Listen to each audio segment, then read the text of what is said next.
Ibu mertua tega hina pengantin miskin yatim di pelaminan. Beberapa saat kemudian rahasia besar terbongkar. Halo Bunda, semoga Bunda semuanya dalam keadaan sehat dan bahagia ya. Sebelum masuk ke ceritanya, jangan lupa like, komen dan subscribe channel ini ya. Selamat menonton. Di bangku kayu tua yang berdiri di bawah rindangnya pohon beringin di halaman belakang panti asuhan Kasih Bunda, Risa duduk dengan gelisah. Pohon itu seolah menjadi saksi bisu setiap tetes air mata dan tawa yang pernah ia bagi. Hari esok adalah hari pernikahannya.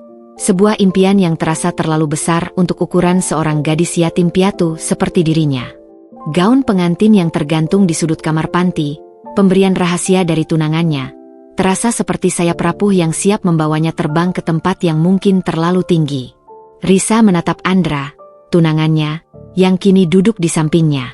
Andra, dengan kemeja kasual yang sederhana dan senyum teduh, sama sekali tidak terlihat seperti pewaris tunggal grup Aditya, salah satu konglomerasi terbesar di negeri itu. Di mata Risa, Andra adalah pelabuhan damai di tengah badai kehidupan yang selalu ia hadapi sejak kecil. Kenapa diam saja, sayang?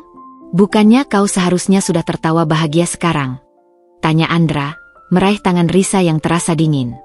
Jemari Andra yang hangat, besar, dan kokoh seolah menjadi jangkar bagi jiwa Risa yang sering diterpa kecemasan. Risa memutar liontin sederhana berbentuk bintang yang selalu ia kenakan, sebuah peninggalan samar yang ia yakini milik ibunya. Aku bahagia, sungguh. Hanya, hatiku ini seperti sehelai daun kering yang siap diterbangkan angin kencang. Angin kencang apa? Andra mengusap pipi Risa dengan lembut. Ibumu, bisik Risa, suaranya tercekat. Nama itu saja sudah cukup memicu gempa di dasar hatinya. Kau tahu, seminggu yang lalu, Bu Renata datang ke sini. Andra menghela napas panjang, wajahnya mengeras. Ia sangat tahu betapa keras dan dinginnya hati sang ibu. Apa yang beliau katakan? Beliau tidak bicara denganku, Andra. Beliau bicara dengan ibu kepala panti. Bu Renata menawarkan sejumlah uang yang sangat besar. Uang itu katanya sebagai dana tutup mulut, agar panti ini tidak pernah mengakuiku sebagai salah satu anak asuhnya.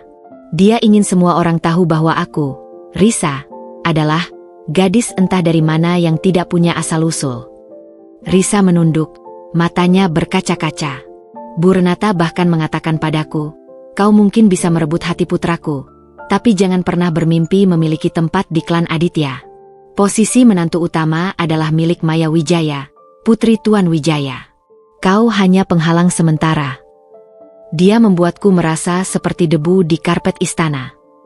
Kata-kata Bu Renata, seorang wanita yang memandang kekayaan sebagai mahkota satu-satunya, adalah cambuk yang meninggalkan bekas luka di harga diri Risa. Bagi Bu Renata, seorang Renata Aditama, segalanya harus diukur dengan kilau berlian dan jumlah digit di rekening bank.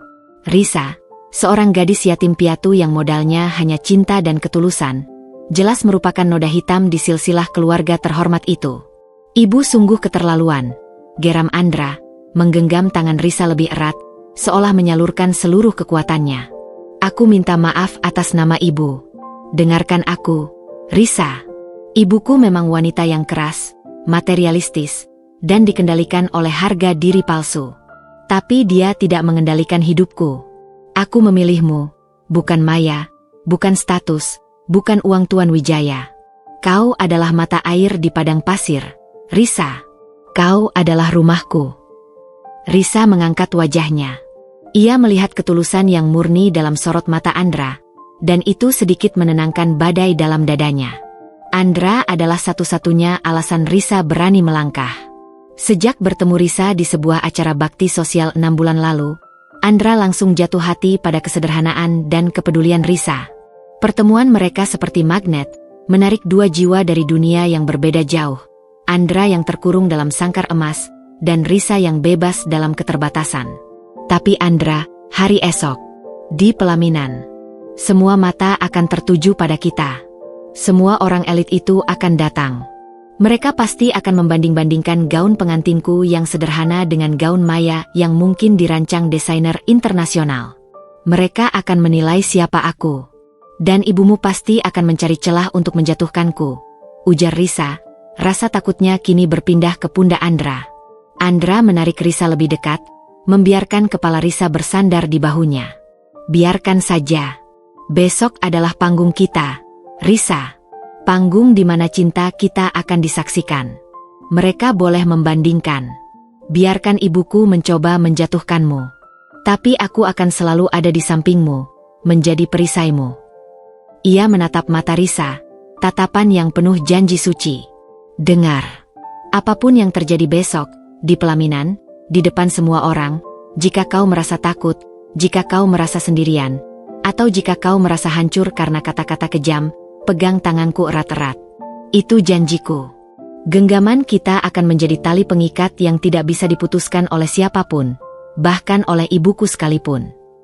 Risa memejamkan mata, membiarkan air mata haru lolos dan membasahi kemeja Andra. Aku akan memegangmu, Andra. Aku akan selalu memegangmu. Di kejauhan, di ambang pintu panti, seorang pria parubaya berdiri mengamati mereka. Itu adalah Pak Hartono, ayah Andra, yang diam-diam datang. Wajahnya terlihat lelah dan dipenuhi bayangan rasa bersalah. Ia adalah sosok yang terkunci dalam keheningan rumah tangganya, didominasi oleh kekuasaan dan ambisi istrinya, Bu Renata. Pak Hartono, meskipun kaya, hidupnya terasa hampa. Ia adalah seorang yang penuh rahasia dan penyesalan. Setiap melihat Risa, hatinya terasa teriris, tetapi ia selalu memilih untuk bungkam. Pak Hartono tahu bahwa pernikahan ini adalah kesalahan, bukan karena Andra memilih Risa, melainkan karena ia tahu sesuatu yang besar akan terjadi. Ia tahu Risa jauh lebih dari sekadar gadis miskin yatim piatu.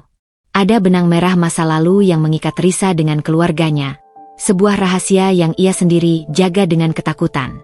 Ketakutan itu jauh lebih besar daripada rasa takutnya pada Bu Renata, melainkan rasa takut akan hancurnya sebuah kebohongan yang ia pupuk selama puluhan tahun. Ia memandangi liontin bintang di leher Risa yang berkilauan samar di bawah sinar lampu panti. Jantung Pak Hartono berdebar keras. Benda itu, liontin bintang, adalah kunci. Kunci dari masa lalunya, kunci dari rahasia yang ia simpan. Cincin pernikahan itu, cincin yang akan menjadi sumber penghinaan Bu Renata di bab selanjutnya, bukan dibeli Andra dari toko perhiasan ternama, melainkan dibuat khusus oleh seorang pengrajin perak lokal, dihiasi ukiran bintang kecil, mengikuti bentuk liontin Risa. Pak Hartono diam-diam berbalik. Ia tidak bisa menghadapi mereka. Belum saatnya. Besok, di pelaminan, ia tahu ia harus memilih antara melindungi dirinya dari Bu Renata atau menguak kebenaran demi Risa. Ia menyentuh saku jasnya, merasakan lipatan kertas yang ia bawa, sebuah bukti kecil yang ia curi dari brankas rumahnya. Semoga Tuhan melindungimu, nak, gumam Pak Hartono pelan. Suaranya nyaris hilang di telan keheningan malam. Kembali ke bangku kayu, Andra dan Risa tidak menyadari kehadiran Pak Hartono. Mereka larut dalam momen sederhana itu, membangun benteng cinta yang mereka harap bisa bertahan dari serangan apapun esok hari. Andra, Risa mendongak. Aku hanya punya diriku, dan cintaku. Itu saja. Aku tidak bisa memberimu harta, koneksi, atau nama besar. Apa kau yakin tidak akan menyesal? Andra tersenyum. Senyum itu terasa seperti janji abadi. Kau memberiku segalanya, Risa. Kau memberiku ketulusan yang tidak pernah ada di dunia, elit, ibuku. Dan soal koneksi atau nama besar, biarkan saja. Aku Andra Aditya. Aku sudah punya namaku sendiri. Aku sudah punya segalanya. Kecuali satu, dan itu adalah dirimu. Jadi, jangan pernah bilang kau tidak punya apa-apa. Ia kemudian bangkit, menarik Risa berdiri. Ayo, kau harus tidur. Besok adalah hari besar kita. Dan ingat, kau akan menjadi menantu dari keluarga yang sangat kaya. Tapi kau harus ingat, kau juga akan menjadi ratu di hatiku. Tidak ada yang bisa mengubah itu. Risa mengangguk, hatinya terasa sedikit lebih ringan. Genggaman tangan Andra, meskipun belum di pelaminan, sudah terasa begitu kuat dan menjanjikan. Mereka berjalan menuju gedung panti asuhan, meninggalkan pohon beringin tua yang kini diselimuti rembulan. Mereka tidak tahu, di bawah rimbunnya pohon itu, Benih dari sebuah konflik besar yang tidak biasa telah ditanam, siap meledak di panggung pernikahan mereka besok. Sebuah ledakan yang akan mengguncang pondasi seluruh keluarga Aditya dan mengungkap rahasia yang selama ini dijaga begitu rapat. Fajar menyingsing. Sinarnya yang lembut menyentuh jendela kecil kamar Risa di panti asuhan Kasih Bunda. Aroma melati dan mawar dari karangan bunga sederhana yang dikirimkan Andra semalam, bercampur dengan bau kayu tua dan harapan. Namun, di balik keharuman itu, kecemasan Risa terasa kental seperti kabut tebal. Ia menatap bayangannya di cermin. Wajahnya yang lembut, kini dihiasi rona samar ketakutan. "Kau sangat cantik, Risa." "Sangat," bisik ibu kepala panti, Bei Ani. Matanya berkaca-kaca sambil membantu Risa mengenakan gaun pengantin putih yang dibelikan Andra. Gaun itu sederhana, elegan, dan jauh dari kata mewah, namun memancarkan aura ketulusan. "Terima kasih, Bei," jawab Risa pelan, mencoba tersenyum. "Tapi, entah mengapa, aku merasa seperti akan memasuki kandang singa. Hati singa itu akan luluh, nak." "Cinta Andra adalah perisaimu," hibur Bei Ani, memegang tangan Risa. Di luar, mobil-mobil mewah berbaris di depan gerbang panti, menciptakan pemandangan kontras yang menyolok. Di sana ada Andra, menunggunya dengan jas pengantin yang rapi. Ia adalah sepotong berlian yang memilih disandingkan dengan batu kali. Namun, Andra tidak datang sendirian. Di belakangnya, berdiri tegak Bu Renata, ibu Andra, yang kehadirannya di panti asuhan pagi ini terasa seperti kedatangan ratu ke pemukiman rakyat jelata. Bu Renata melangkah keluar dari mobilnya, dengan gaun sutra mahal dan kalung berlian yang menyilaukan mata, memancarkan aura superioritas yang membekukan. Ia tidak menoleh ke arah gedung panti yang sederhana itu. Matanya hanya tertuju pada Andra. "Andra, cepat. Kita sudah terlambat. Mengapa kau harus menjemput gadis itu di tempat kumuh seperti ini?" Suara Bu Renata lantang, membawa nuansa perintah. Andra menoleh ke ibunya, rahangnya mengeras. "Bu, ini adalah rumah Risa. Tolong jaga ucapan ibu." "Rumah? Ini lebih mirip gudang, Andra. Lihat, mobil kita parkir di jalanan yang berlubang. Apa kata kolega kita nanti jika tahu kita menjemput menantu di sini?" Bu Renata mengibaskan tangannya, seolah mengusir debu yang tak kasat mata. "Mereka akan tahu bahwa aku menikahi wanita yang tulus, bukan patung berbalut perhiasan, Bu," balas Andra dingin. Bu Renata mendesis, "Terserah. Cepatlah. Hari ini adalah panggung sandiwara terbesar kita, dan kau harus tampil sempurna. Jangan sampai Risa membuat masalah." Tak lama kemudian, Risa keluar. Gaun putih itu, meskipun sederhana, membuatnya tampak anggun dan murni. Andra langsung mendekat, matanya memancarkan kekaguman. "Kau sungguh mempesona, Risa. Hari ini, kau adalah bintang paling terang," bisik Andra, mencium kening Risa. Risa tersenyum lega. "Terima kasih, sayang. Aku siap." Tiba-tiba, Bu Renata maju, tatapannya menyapu Risa dari ujung kepala hingga ujung kaki dengan penilaian yang tajam dan meremehkan. Tatapan itu terasa lebih dingin daripada embun pagi. "Gaunnya lumayan," komentar Bu Renata datar, nadanya lebih terdengar seperti penghinaan. "Tapi, mana perhiasanmu? Apakah kau akan naik ke pelaminan hanya dengan liontin murahan ini?" Jari telunjuknya yang dihiasi cincin batu zamrud menunjuk liontin bintang milik Risa. Risa refleks memegang liontinnya. "Ini peninggalan ibu saya, Bu. Ini sangat berharga." "Berharga?" Bu Renata tertawa kecil, tawa yang menusuk telinga. "Di dunia kami, yang berharga itu berlian, bukan besi tua. Aku sudah menyiapkan perhiasan untukmu, tapi kupikir, emas dan berlian akan sia-sia melekat pada kulit yang tidak tahu harga dirinya. Pakai saja yang ini." Bu Renata memberikan sebuah kotak beludru kecil kepada Risa. Risa membukanya. Di dalamnya, terdapat sepasang anting emas yang sangat kecil dan sehelai kalung tipis tanpa liontin yang berarti. Jauh di bawah standar kemewahan yang seharusnya. "Ambil ini. Setidaknya tidak membuat malu kami terlalu jauh," kata Bu Renata, lalu berbalik menuju mobil. "Andra, cepat. Kita harus menunjukkan kepada semua orang bahwa ini hanyalah kewajiban yang cepat harus diselesaikan.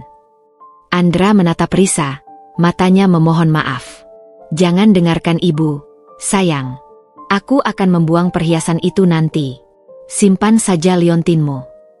Tidak apa-apa, Andra, ujar Risa lembut, menyimpan perhiasan pemberian Bu Renata. Aku akan memakainya. Dengan begitu, ibumu tahu, aku tidak mengambil apapun darinya. Aku akan menunjukkan, harga diriku tidak diukur dari berat perhiasan di leherku. Namun, di balik ketenangan Risa, terselip benih tekad yang kuat, sebuah energi yang diam-diam mengamati setiap detail perlakuan Bu Renata. Risa tahu, ia harus kuat, bukan hanya demi Andra, tapi demi dirinya sendiri. Perjalanan singkat dari panti asuhan menuju gedung pernikahan keluarga Aditya terasa seperti transisi dari mimpi ke kenyataan yang kejam. Gedung resepsi itu adalah istana kristal yang menjulang, dihiasi ribuan bunga impor dan kilauan lampu kristal. Kontras dengan kesederhanaan Risa, tempat ini terasa asing, dingin, dan penuh intrik. Di ruang tunggu pengantin, Andra mencoba menenangkan Risa. Semua sudah diatur. Cincin pernikahan kita, yang sederhana itu, adalah simbol cinta kita. Jangan hiraukan pandangan ibu. Begitu ijab kabul selesai, kau adalah istriku yang sah. Titik. Aku hanya takut mengecewakanmu, Andra. Aku takut perlakuan ibumu akan membuatmu malu, kata Risa, suaranya sedikit bergetar. Aku lebih malu jika menikahi wanita tanpa hati nurani, sela Andra cepat. Ia meraih liontin bintang Risa dan menciumnya. Liontin ini jauh lebih berharga daripada berlian yang dipakai ibuku. Liontin ini, Risa, seolah menyimpan sebuah kisah rahasia yang indah. Saat Andra mencium liontin itu, tiba-tiba pintu ruangan terbuka, dan masuklah Pak Hartono. Wajahnya pucat, matanya dipenuhi keraguan. Ia melihat Andra mencium liontin Risa, dan pandangannya terpaku pada benda itu. Ayah? Ada apa? Tanya Andra. Pak Hartono berjalan mendekat, seolah ditarik oleh kekuatan magis.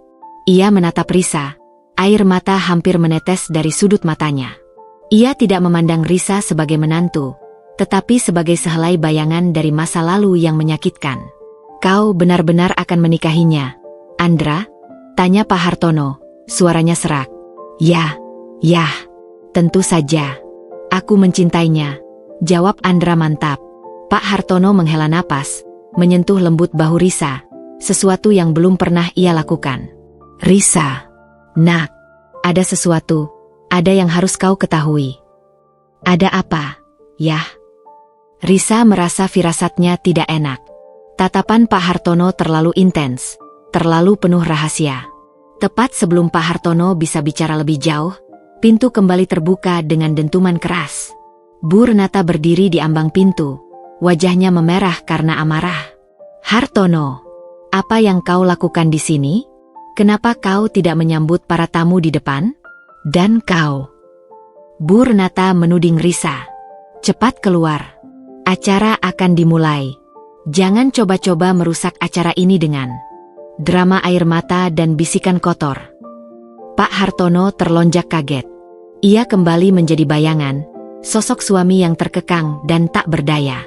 Rasa takut mengalahkan keinginannya untuk berbicara. Ia hanya bergumam, tidak ada apa-apa, Renata. Aku hanya memberi selamat. Bu Renata menyipitkan mata, penuh curiga. Selamat? Pergi. Cepat urus tamu-tamu Tuan Wijaya. Ingat, kita harus menjaga koneksi. Lupakan sejenak gadis tak berguna ini. Ia mendorong suaminya keluar dari ruangan. Andra dan Risa saling pandang.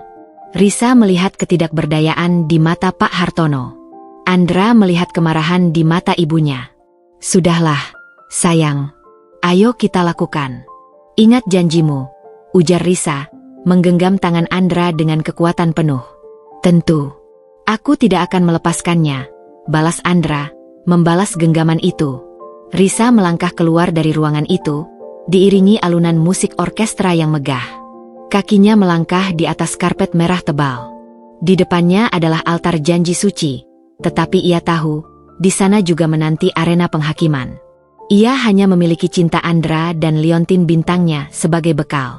Ia tidak menyadari, perhiasan sederhana di lehernya itu, yang dianggap besi tua oleh Bu Renata, adalah sebuah kunci kuno yang sebentar lagi akan membuka gerbang rahasia, membebaskan Pak Hartono dari kekejaman istrinya, dan membuat Bu Renata jatuh tersungkur dalam penyesalan yang mendalam.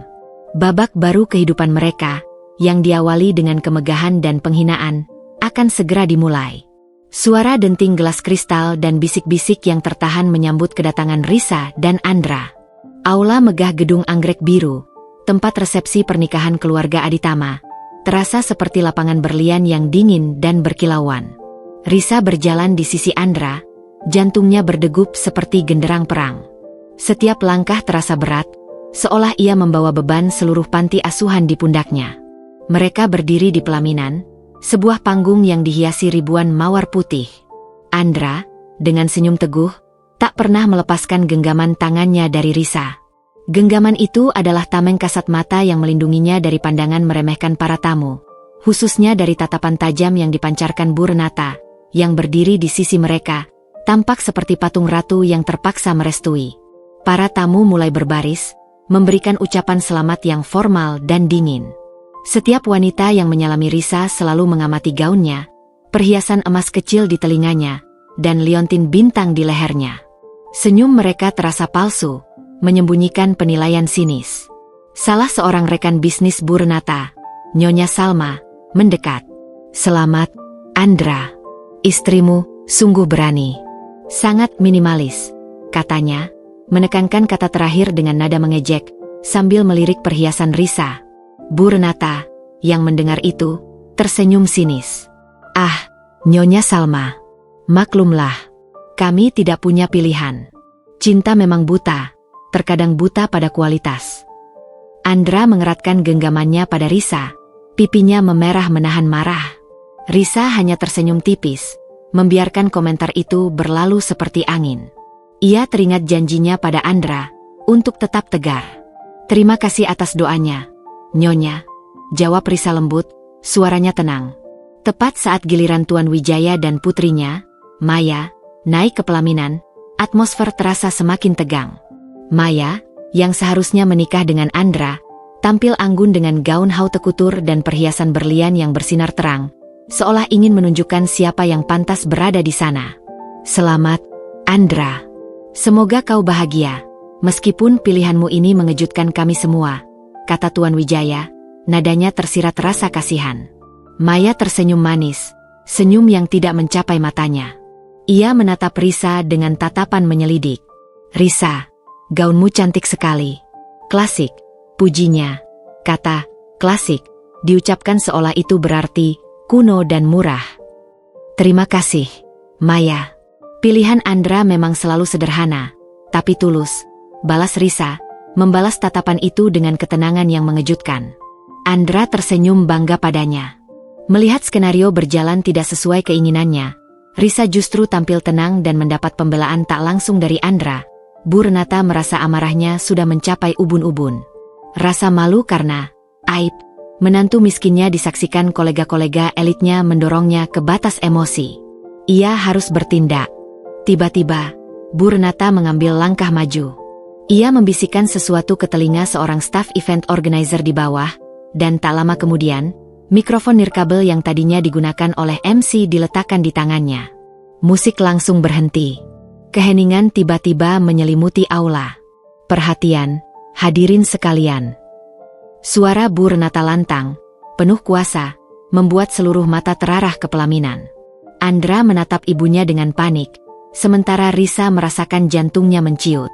"Saya, sebagai ibu dari pengantin pria, merasa bertanggung jawab untuk memberikan sedikit klarifikasi."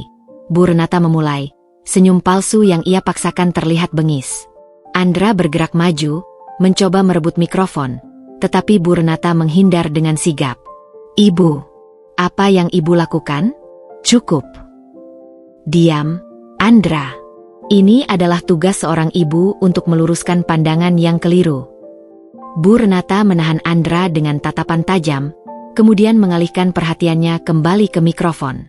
"Hari ini, putra saya, Andra, memang menikah. Anda semua tahu, Andra adalah pewaris tunggal grup Aditama. Namun, belakangan ini, ada rumor yang simpang siur mengenai latar belakang menantu saya. Saya ingin meluruskan, ucapnya, suaranya kini melunak, namun kata-katanya penuh racun. Risa tahu, ini adalah awal dari badai yang akan menghancurkannya. Ia menarik napas dalam-dalam. Anda semua pasti tahu standar keluarga Aditama. Kami menghargai kualitas, silsilah, dan tentu saja prestasi. Bu Renata melirik Risa dengan sinis. Sayangnya, menantu baru saya ini tidak memiliki ketiganya. Bu Renata meraih pergelangan tangan Risa, menariknya sedikit ke depan. Risa hanya membiarkan, matanya tetap menatap lurus ke depan, berusaha keras agar air matanya tidak jatuh. Risa, tolong tunjukkan cincin pernikahanmu, perintah Bu Renata, nadanya memaksa.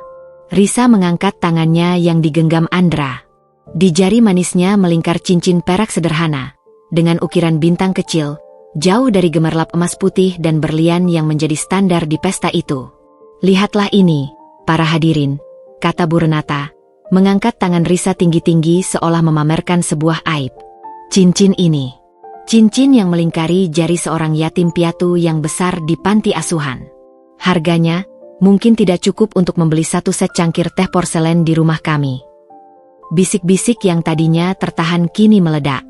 Para tamu saling pandang. Ada yang kasihan, ada yang mencibir. Tuan Wijaya menggelengkan kepala, seolah membenarkan ucapannya sendiri tadi. Saya ingin semua orang tahu, gadis ini bukan siapa-siapa. Tidak punya nama besar, tidak punya warisan, bahkan tidak punya satu lembar ijazah universitas bergengsi. Lanjut Bu Renata, kini suaranya meninggi, menusuk hati Risa bagaikan belati es. Dia adalah beban. Sebuah kesalahan sentimental yang dilakukan putra saya. Air mata Risa akhirnya jatuh, membasahi pipinya yang sudah pucat. Hatinya seperti dirobek-robek, rasa sakit itu tak tertahankan. Penghinaan publik ini jauh lebih menyakitkan daripada 1000 tamparan. Ia ingin lari, ia ingin menghilang, tetapi ia teringat janjinya. Ia menguatkan cengkeramannya pada tangan Andra. Melihat Risa menangis, Bu Renata merasa menang. Ia mengambil sebuah amplop tebal dari saku jasnya, amplop yang berisi uang tunai yang sangat besar. Risa, katanya, nadanya kini beralih menjadi suara seorang dermawan yang merendahkan. Ambil uang ini. Ini adalah dana, penggantian kerugian emosional. Ceraikan putraku setelah pesta ini. Pulanglah ke panti asuhanmu. Kau tidak pantas berada di istana ini. Bu Renata melemparkan amplop itu ke lantai pelaminan, tepat di kaki Risa. Uang itu berserakan, seolah menegaskan betapa rendahnya martabat Risa di mata Bu Renata. Andra melepaskan genggaman Risa. Ia tidak marah kepada Risa, ia marah pada ibunya. Wajahnya merah padam. Ibu sudah keterlaluan. Risa adalah istriku.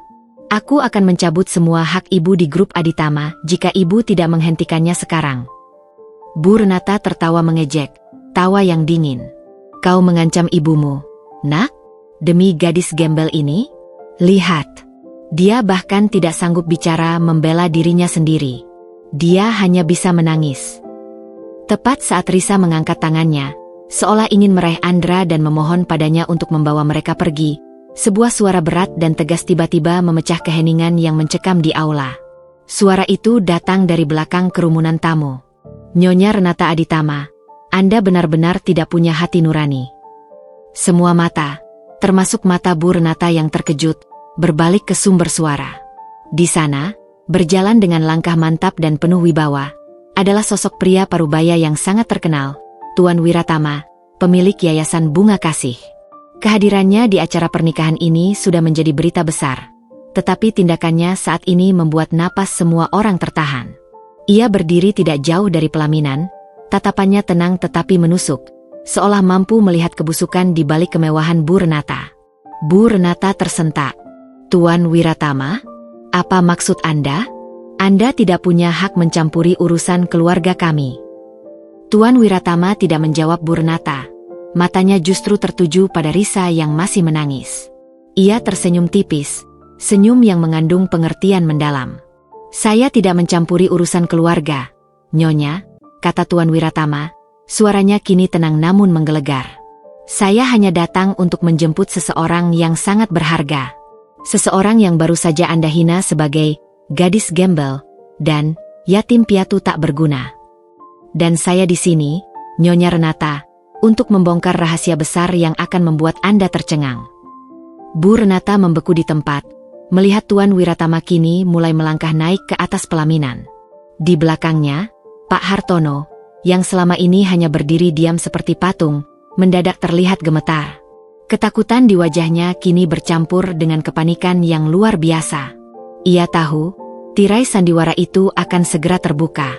Tuan Wiratama kini berdiri di antara Risa dan Bu Renata. Panggung pernikahan itu kini telah berubah menjadi meja pengadilan yang mengejutkan. Kehadiran Tuan Wiratama di atas pelaminan mengubah suasana dari resepsi mewah menjadi sebuah drama persidangan yang mencekam. Tuan Wiratama, sosok yang jarang tampil di publik, kini berdiri tegak, memancarkan aura kekuasaan yang bahkan membuat Bu Renata, si ratu berlian, terlihat kecil dan tak berdaya. Uang tunai yang tadi dilemparkan Bu Renata ke lantai, berserakan di sekitar kaki Risa, kini terasa seperti sampah di tengah kilauan kristal. Tuan Wiratama, Anda tidak bisa seenaknya mengganggu acara sakral ini. Siapa Anda berani menghakimi saya di depan semua kolega saya? Teriak Bu Renata, suaranya sedikit bergetar, namun ia berusaha keras mempertahankan kendali. Tuan Wiratama tersenyum tenang, senyum yang terasa dingin dan tajam. Saya adalah orang yang diutus untuk membebaskan kebenaran, Nyonya Aditama. Kebenaran yang sudah lama Anda coba kubur di bawah tumpukan kesombongan dan uang Anda. Ia menoleh ke arah Risa. Gadis itu masih berdiri kaku, tangannya digenggam erat oleh Andra. Air mata Risa sudah mengering, tergantikan oleh kebingungan dan ketakutan akan apa yang akan terjadi selanjutnya. Nona Risa, panggil Tuan Wiratama lembut. Apakah Anda tahu siapa sebenarnya orang tua Anda? Risa menggelengkan kepala. Saya hanya tahu sedikit. Ibu saya meninggal saat saya masih sangat kecil. Saya dibesarkan di panti asuhan Kasih Bunda. Itu benar, sela Bu Renata sinis. Seorang yatim piatu tanpa asal-usul. Dan Anda, Tuan Wiratama, sedang membuang waktu kami yang berharga. Tuan Wiratama mengabaikan Bu Renata sepenuhnya. Matanya terpaku pada Risa, atau lebih tepatnya, pada liontin bintang yang melingkari leher Risa. Liontin yang dianggap besi tua oleh Bu Renata. Nyonya Renata Aditama, Tuan Wiratama kembali menoleh, suaranya kini mengambil nada yang lebih formal, seolah sedang membacakan putusan hukum. Anda menghina Nona Risa karena ia datang dari panti asuhan, karena ia miskin, dan karena ia tidak punya nama besar. Ia menjeda, memberikan waktu bagi para tamu untuk menahan napas. Saya di sini untuk memberitahu Anda semua, bahwa panti asuhan tempat Risa dibesarkan, Panti Asuhan Kasih Bunda, bersama seluruh yayasan bunga kasih yang menaunginya, yayasan amal terbesar dan paling disegani di Asia Tenggara, sepenuhnya dimiliki oleh Risa. Aula yang tadinya riuh dengan bisik-bisik kini senyap seketika, keheningan yang memekakan telinga, seolah waktu berhenti berdetak. Apa? Bu Renata terhuyung mundur, matanya melotot tidak percaya. Wajahnya yang tadi merah karena marah kini pucat pasi, seperti tertampar fakta yang tak terduga. Omong kosong. Anda sedang berbohong. Yayasan Bunga Kasih adalah milik almarhumah Nyonya Wulandari. Semua orang tahu itu. Tuan Wiratama mengangguk perlahan. Tepat. Nyonya Wulandari adalah pemiliknya. Dan Risa. Ia menunjuk Risa. Risa adalah putri kandung tunggal Nyonya Wulandari. Kata-kata itu bagai palu godam yang menghantam Bu Renata. Risa tersentak, seluruh tubuhnya bergetar. Tidak mungkin. Bisik Risa, tangannya otomatis memegang liontin bintangnya. Ibu saya, dia, hanya seorang perawat di panti. Itu yang selalu saya tahu. Itulah yang dipaksakan untuk Anda yakini, Nak, kata Tuan Wiratama dengan mata yang penuh simpati. Ia melangkah ke samping Risa. Nama asli Anda adalah Risa Wulandari. Ibunda Anda adalah seorang wanita luar biasa yang memilih untuk tidak hidup di gemerlap kekayaan demi fokus pada amal. Namun, sebelum kematiannya yang mendadak, Ia menyadari ada pihak-pihak jahat yang mengincar nyawanya demi menguasai yayasan. Karena itu, Nyonya Wulandari mengatur rencana perlindungan yang sempurna. Ia menyembunyikan Anda di panti asuhan, tempat yang ia cintai. Ia memalsukan catatan kematian Anda dan mengubah identitas Anda menjadi gadis yatim piatu biasa, hanya menyisakan liontin ini sebagai satu-satunya petunjuk rahasia. Tuan Wiratama meraih tangan Risa. Ia membuka liontin bintang itu. Di dalamnya terdapat sebuah kertas kecil terlipat rapi. Ia membacanya. Di sini tertulis, "Anakku, jika kelak kau menemukan pria yang mencintaimu apa adanya, tanpa memandang hartamu, berikan liontin ini kepada pengacara kepercayaanku, Tuan Wiratama. Pada hari pernikahanmu, kebenaran akan terungkap. Warisanmu akan menjadi perisaimu, karena aku yakin, suamimu adalah pria yang baik." Suasana menjadi semakin emosional. Risa menangis terseduh, memproses identitas barunya. Ia bukan lagi Risa si yatim piatu. Ia adalah Risa Wulandari, pewaris tunggal yayasan bernilai triliunan rupiah. Andra memeluk Risa.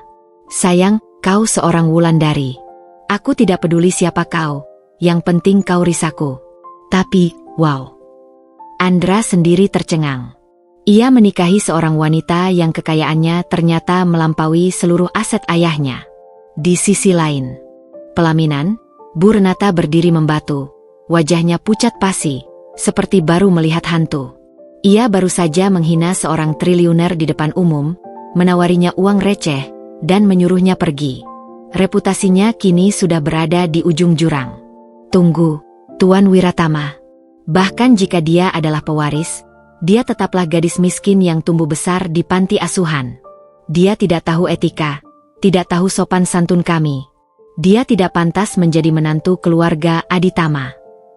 Bu Renata berteriak histeris, mencari alasan terakhir untuk menjatuhkan Risa.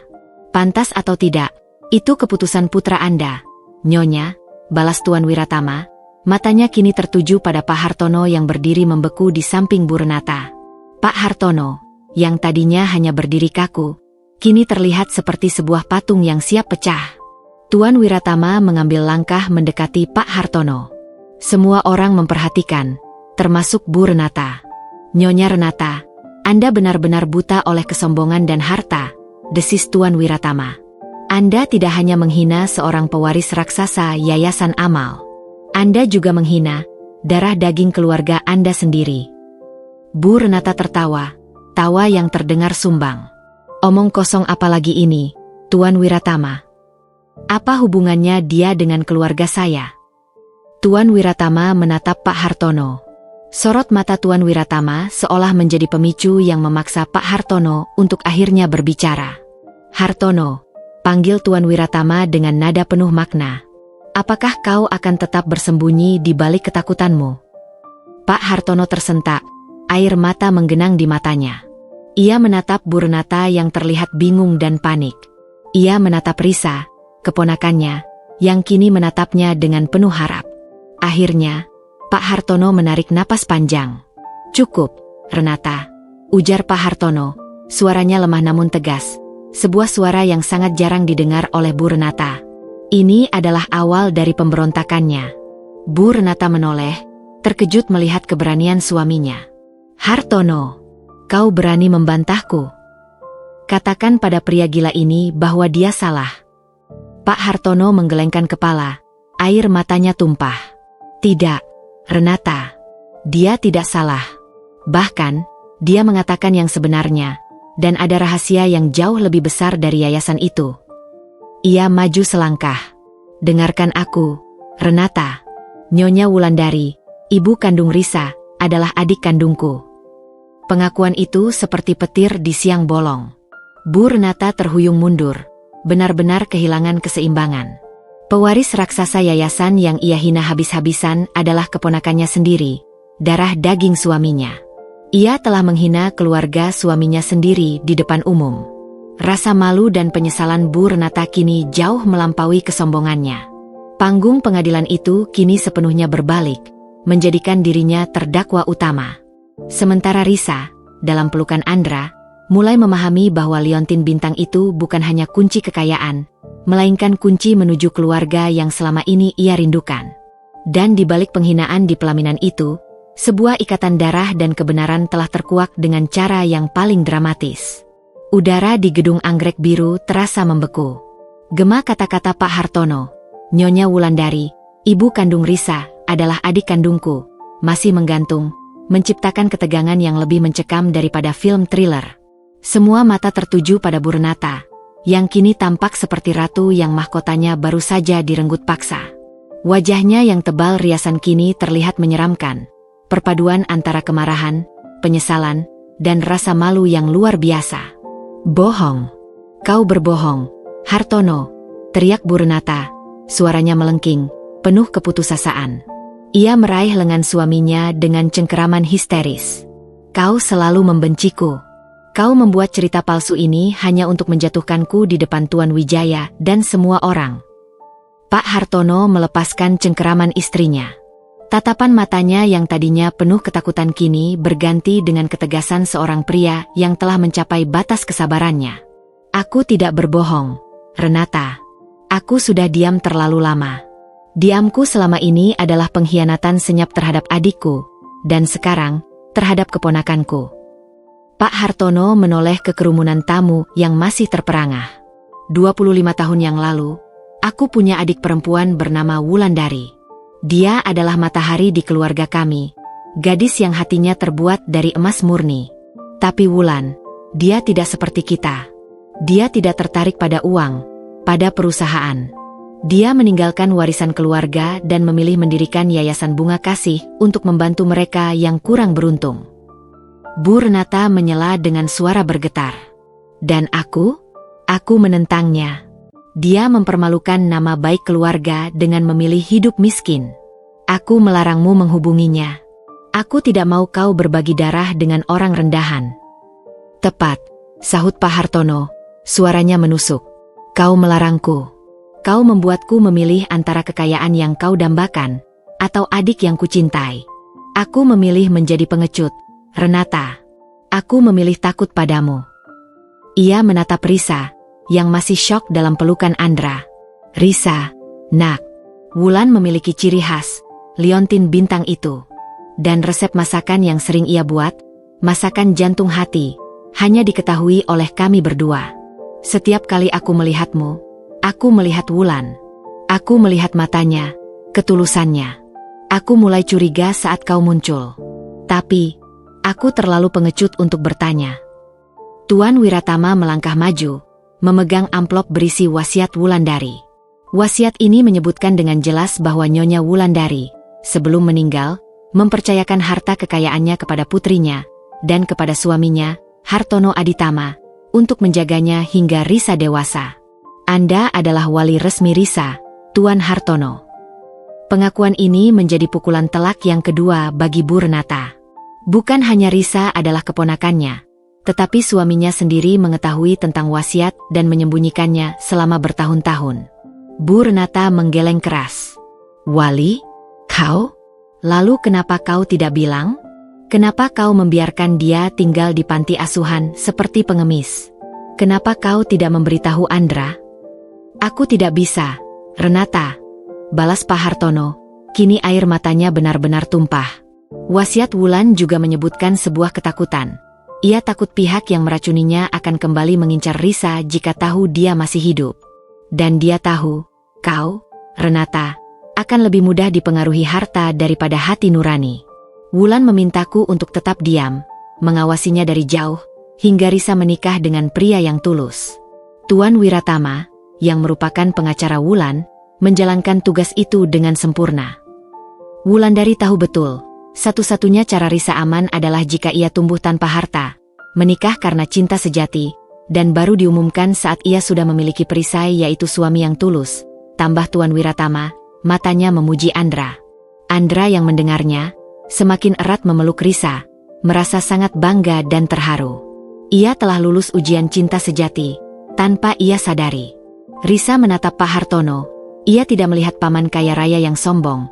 Ia melihat seorang pria yang dihantui rasa bersalah dan cinta yang hilang. Paman. Lirih Risa. Maafkan paman, nak. Maafkan karena membiarkanmu menderita di bawah ketakutan paman sendiri, kata Pak Hartono, mencoba meraih tangan Risa. Bu Renata melihat adegan haru ini dengan mata nanar. Ia memandang uang yang berserakan di lantai, uang yang tadinya ia gunakan untuk menghina Risa. Kini, uang itu terasa seperti bara api yang membakar kehormatannya. Ia berlutut, mengambil selembar uang itu, tangannya gemetar. Ini tidak mungkin. Anak yatim piatu yang kusebut tak punya apa-apa, ternyata adalah putri dari yayasan yang kekayaannya jauh melampaui seluruh bisnis Aditama. Ia tertawa getir, tawa yang terdengar seperti pecahan kaca. Nyonya Salma, rekan bisnisnya tadi, buru-buru memungut dompetnya dan pura-pura memeriksa ponsel, mencoba menjauh dari pusat badai. Aula yang tadinya dipenuhi tawa dan basa-basi kini sunyi senyap, dihuni oleh rasa malu kolektif. Tuan Wiratama kemudian mengambil mikrofon lagi. Hadirin sekalian, saya harap Anda mengerti. Hari ini, Anda menyaksikan bukan hanya pernikahan, tetapi juga pergantian tahta kekuasaan. Nyonya Risa Wulandari, bukan hanya istri dari Tuan Andra Aditama, tetapi juga pemilik sah dari aset-aset terbesar yang selama ini menjadi mitra utama banyak perusahaan di ruangan ini. Ia menatap Bu Renata, matanya tegas. Dan Nyonya Renata, saya sangat menyesal, tetapi Dewan Direksi Yayasan Bunga Kasih tidak akan mentolerir tindakan penghinaan publik seperti yang Anda lakukan hari ini terhadap pemilik yayasan. Saya akan merekomendasikan peninjauan ulang terhadap seluruh kerjasama bisnis Anda dengan Yayasan Bunga Kasih. Anda telah melakukan penghinaan fatal. Bu Renata, si Ratu Berlian, kini ambruk sepenuhnya. Ia menangis, bukan karena harta, melainkan karena rasa malu dan kehilangan kendali. Genggaman kekuasaannya atas keluarga Aditama kini terlepas, dan ia menyadarinya dengan pahit. Andra membantu Risa berdiri tegak. Ia mencium kening Risa di depan semua orang, tindakan yang bukan lagi sekadar janji cinta, melainkan proklamasi kemerdekaan mereka. Lihatlah, Bu, bisik Andra, nadanya penuh kesedihan. Dia bukan lagi gadis gembel. Dia adalah keluarga kita. Dan dia adalah wanita paling kaya di ruangan ini. Tapi yang terpenting, dia masih wanita yang sama yang kucintai. Risa menatap Bu Renata, yang kini tersungkur dan menangis histeris. Ia merasa iba, meskipun Bu Renata telah menyakitinya begitu dalam. Risa, si yatim piatu yang kini menjadi pewaris, memiliki hati yang lebih besar daripada istana berlian. Ia mendekati Pak Hartono, menggenggam tangannya. Paman, aku mengerti. Dan aku memaafkan Paman. Terima kasih sudah menjaga rahasiaku, ujar Risa tulus. Momen haru itu disaksikan oleh semua tamu. Mereka melihat kemurahan hati Risa, yang kontras dengan kekejaman Bu Renata. Seolah-olah, keseimbangan alam semesta di keluarga Aditama baru saja ditegakkan. Panggung pelaminan yang tadinya adalah tempat penghinaan, kini berubah menjadi panggung rekonsiliasi dan pengungkapan kebenaran. Babak baru kehidupan Risa dan Andra, yang diwarnai drama tak terduga, baru saja dimulai. Dengan Risa, si pengantin miskin, kini berdiri sebagai tokoh sentral yang paling berkuasa. Seluruh aula pernikahan gedung anggrek biru kini terasa seperti sumur desas-desus.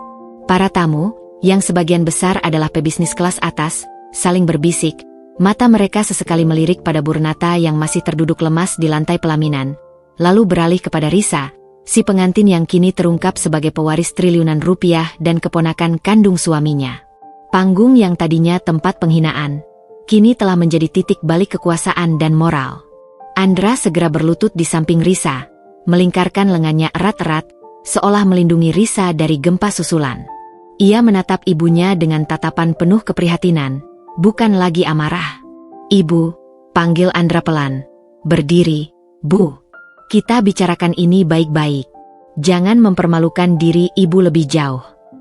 Bu Renata, wajahnya basah oleh air mata dan riasan yang luntur, menatap putranya. Aku tidak percaya. Aku menghina keponakanmu, Andra. Aku menghina darah daging Hartono. Aku hanya wanita bodoh yang terbutakan oleh berlian. Suaranya serak, penuh penyesalan yang baru muncul. Tuan Wiratama maju, mengambil uang yang berserakan di lantai, lalu menyerahkannya kepada seorang petugas panti asuhan yang mendampingi Risa. Ambil uang ini, dan masukkan ke kas panti asuhan.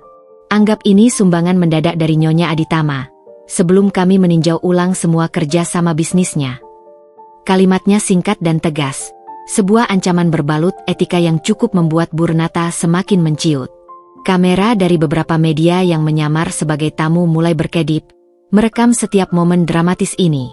Reputasi Bu Renata, yang dibangun di atas fondasi kesombongan, kini runtuh dalam sekejap. Pak Hartono mendekati Risa. Ia tidak berani menyentuh istrinya. Perhatiannya sepenuhnya tercurah pada keponakannya. Rasa bersalah yang ia pikul bertahun-tahun kini terasa lebih ringan. Namun luka Risa terasa begitu nyata. "Risa, nak," Pak Hartono berbisik, suaranya dipenuhi haru. "Paman ingin memelukmu. Bolehkah?" Risa menatap mata paman kandungnya, mata yang terlihat begitu lelah dan penuh penyesalan. Ia melihat ketulusan di sana, bukan lagi rasa takut atau dominasi. Gadis yang baru saja dihina habis-habisan di depan ratusan orang itu, kini menunjukkan keluasan hatinya. "Tentu, Paman," jawab Risa. Air mata kembali mengalir, namun kali ini air mata kebahagiaan. Pak Hartono memeluk Risa erat-erat, pelukan yang terasa seperti sebuah pengampunan senyap. Pelukan itu adalah penyesalan atas 20 tahun penantian yang diwarnai penderitaan Risa, dan juga pembebasan bagi Pak Hartono dari sangkar ketakutan yang ia ciptakan sendiri. Wajahmu benar-benar mirip Wulan, adik Paman," kata Pak Hartono, melepaskan pelukan, lalu mengusap pipi Risa. "Paman minta maaf. Paman janji, Paman akan memperbaiki semuanya. Paman akan menjadi keluarga yang baik untukmu. Aku sudah memaafkan Paman. Aku tahu Paman hanya ketakutan. Dan aku senang, aku tidak sendiri lagi," ujar Risa. Andra membantu ibunya berdiri. Bu Renata tidak lagi melawan. Ia terlihat hancur. "Aku tidak menyangka, Hartono, kau bisa menyembunyikan rahasia sebesar ini. Aku tidak menyangka aku bisa sebodoh ini. Kau hanya terlalu fokus pada apa yang terlihat, Renata. Kau lupa, kekayaan sejati adalah apa yang tidak bisa dibeli dengan uang," balas Pak Hartono, nadanya kini tegas, tidak lagi takut pada istrinya.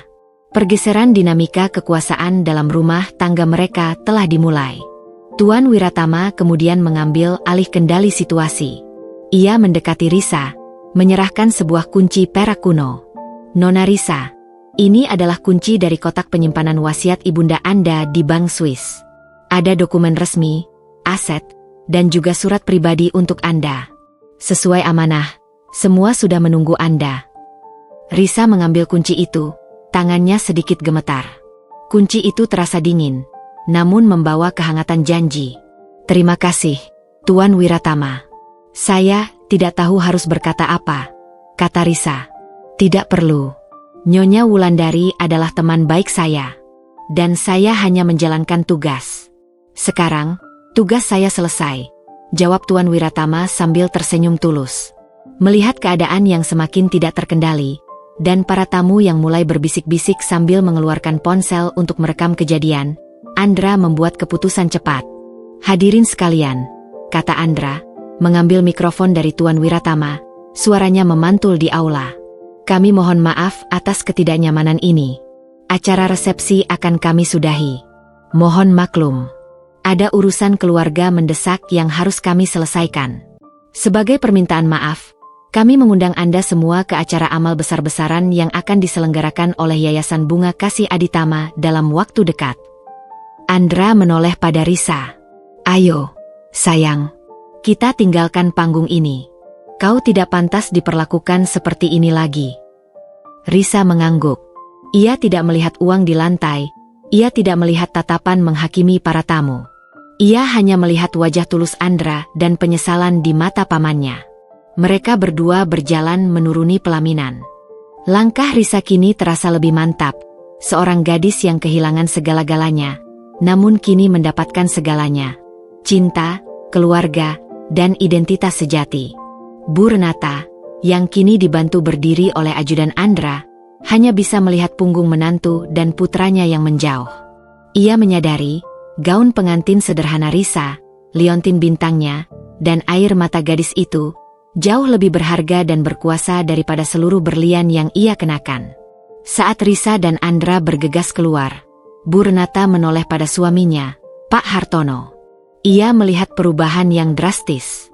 Pak Hartono tidak lagi menjadi suami yang ketakutan. Ia kini adalah penjaga rahasia yang telah berani bicara. Hartono, panggil Bu Renata. Suaranya pelan dan penuh ketidakpastian. Apa yang harus aku lakukan sekarang?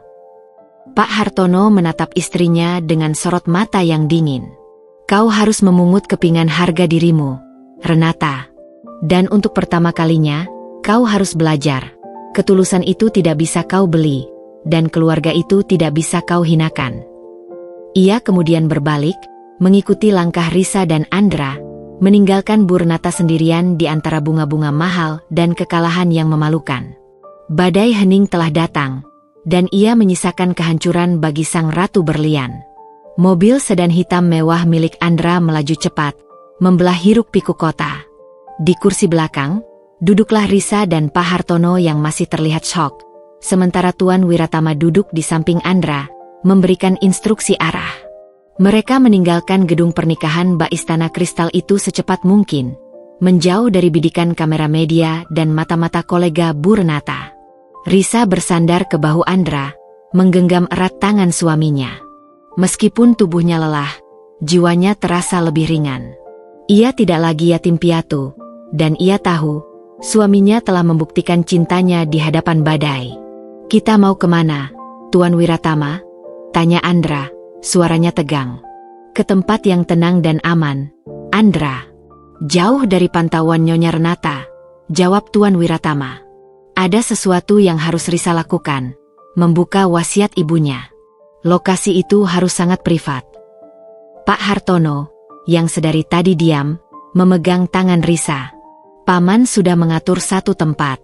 Sebuah kedai kopi kecil milik teman Paman, di pinggir kota. Tempat itu selalu sepi dan jauh dari jangkauan media. Andra tersenyum lega. Terima kasih, Ayah. Kau berani sekali hari ini. Aku sudah lama tidak berani, Nak. Hari ini, Risa yang memberiku keberanian, balas Pak Hartono, menatap Risa dengan penuh kasih sayang. Aku tidak bisa membiarkan adikku dihina dua kali, bahkan melalui putrinya. Risa menyentuh tangan Pak Hartono. Paman, ceritakan lebih banyak tentang ibu. Wulandari. Bagaimana dia? Adikku. Wulandari. Pak Hartono menghela napas, matanya menerawang. Dia adalah jiwa paling murni yang pernah kukenal. Wulan selalu memberontak terhadap ambisi dan materialisme keluarga kita. Dia memilih jalan amal, menjual sebagian warisan yang menjadi haknya dan mendirikan yayasan bunga kasih. Aku bangga, tapi aku juga takut pada Bu Renata, yang saat itu sudah menjadi istriku. Renata melihat Wulan sebagai duri dalam daging kemewahan. Apa yang terjadi pada ibu, Paman? Bagaimana dia meninggal? Tanya Risa, matanya memancarkan rasa ingin tahu yang mendalam, sekaligus ketakutan. Pak Hartono menegang. Itu yang belum bisa aku pastikan, Risa. Wulan meninggal mendadak, 20 tahun lalu. Dokter mengatakan serangan jantung. Tapi saat itu aku merasa ada yang janggal. Dia selalu sehat. Tuan Wiratama mungkin tahu lebih banyak. Betul, sahut Tuan Wiratama dari kursi depan. Nyonya Wulandari memiliki firasat kuat. Sebelum wafat, beliau sudah mencurigai ada percobaan pembunuhan terencana, kemungkinan besar oleh orang yang ingin menguasai yayasan bunga kasih. Itulah alasan beliau menyiapkan skenario pelindungan, memalsukan kematian putrinya dan menempatkan Risa di panti asuhan, sekaligus menyerahkan kunci wasiat dan identitas asli Anda kepada saya, untuk diungkapkan di hari pernikahan Anda, saat Anda sudah memiliki pelindung hati yang teruji. Risa terdiam. Ternyata, kehidupannya yang sederhana di panti asuhan adalah sebuah benteng pelindung yang dibangun dengan cinta dan pengorbanan ibunya. Tak lama kemudian, mobil mereka berhenti di depan sebuah kedai kopi bergaya klasik yang sunyi, jauh dari keramaian kota. Aroma kopi dan roti panggang yang hangat terasa menenangkan. Mereka duduk di sebuah ruangan privat di lantai 2. Tuan Wiratama mengeluarkan sebuah kotak kayu berukir yang tampak kuno. Inilah yang ada di brankas Bank Swiss, Nona Risa. Di dalamnya ada semua dokumen yang membuktikan Anda sebagai pewaris sah, dan juga surat dari ibunda Anda. Risa mengambil kotak itu, tangannya gemetar. Kotak itu terasa hangat, seolah menyimpan sisa-sisa kehangatan tangan ibunya. Kunci perak berbentuk bintang yang diberikan Tuan Wiratama di pelaminan, ia masukkan ke lubang kunci. Klek, kotak itu terbuka. Di dalamnya, tumpukan dokumen legal yang tebal, beberapa sertifikat aset atas nama Risa Wulandari, dan yang paling menarik perhatian Risa, sebuah amplop lusuh berwarna krem bertuliskan, "Untuk putriku, saat kau berani mencintai." Risa mengambil surat itu, membukanya perlahan. Andra, Pak Hartono, dan Tuan Wiratama menahan napas, memberikan ruang privasi bagi Risa untuk berdialog dengan masa lalunya. Risa mulai membaca, suaranya bergetar, namun perlahan menjadi lebih mantap. "Putriku Risa yang cantik dan berhati emas.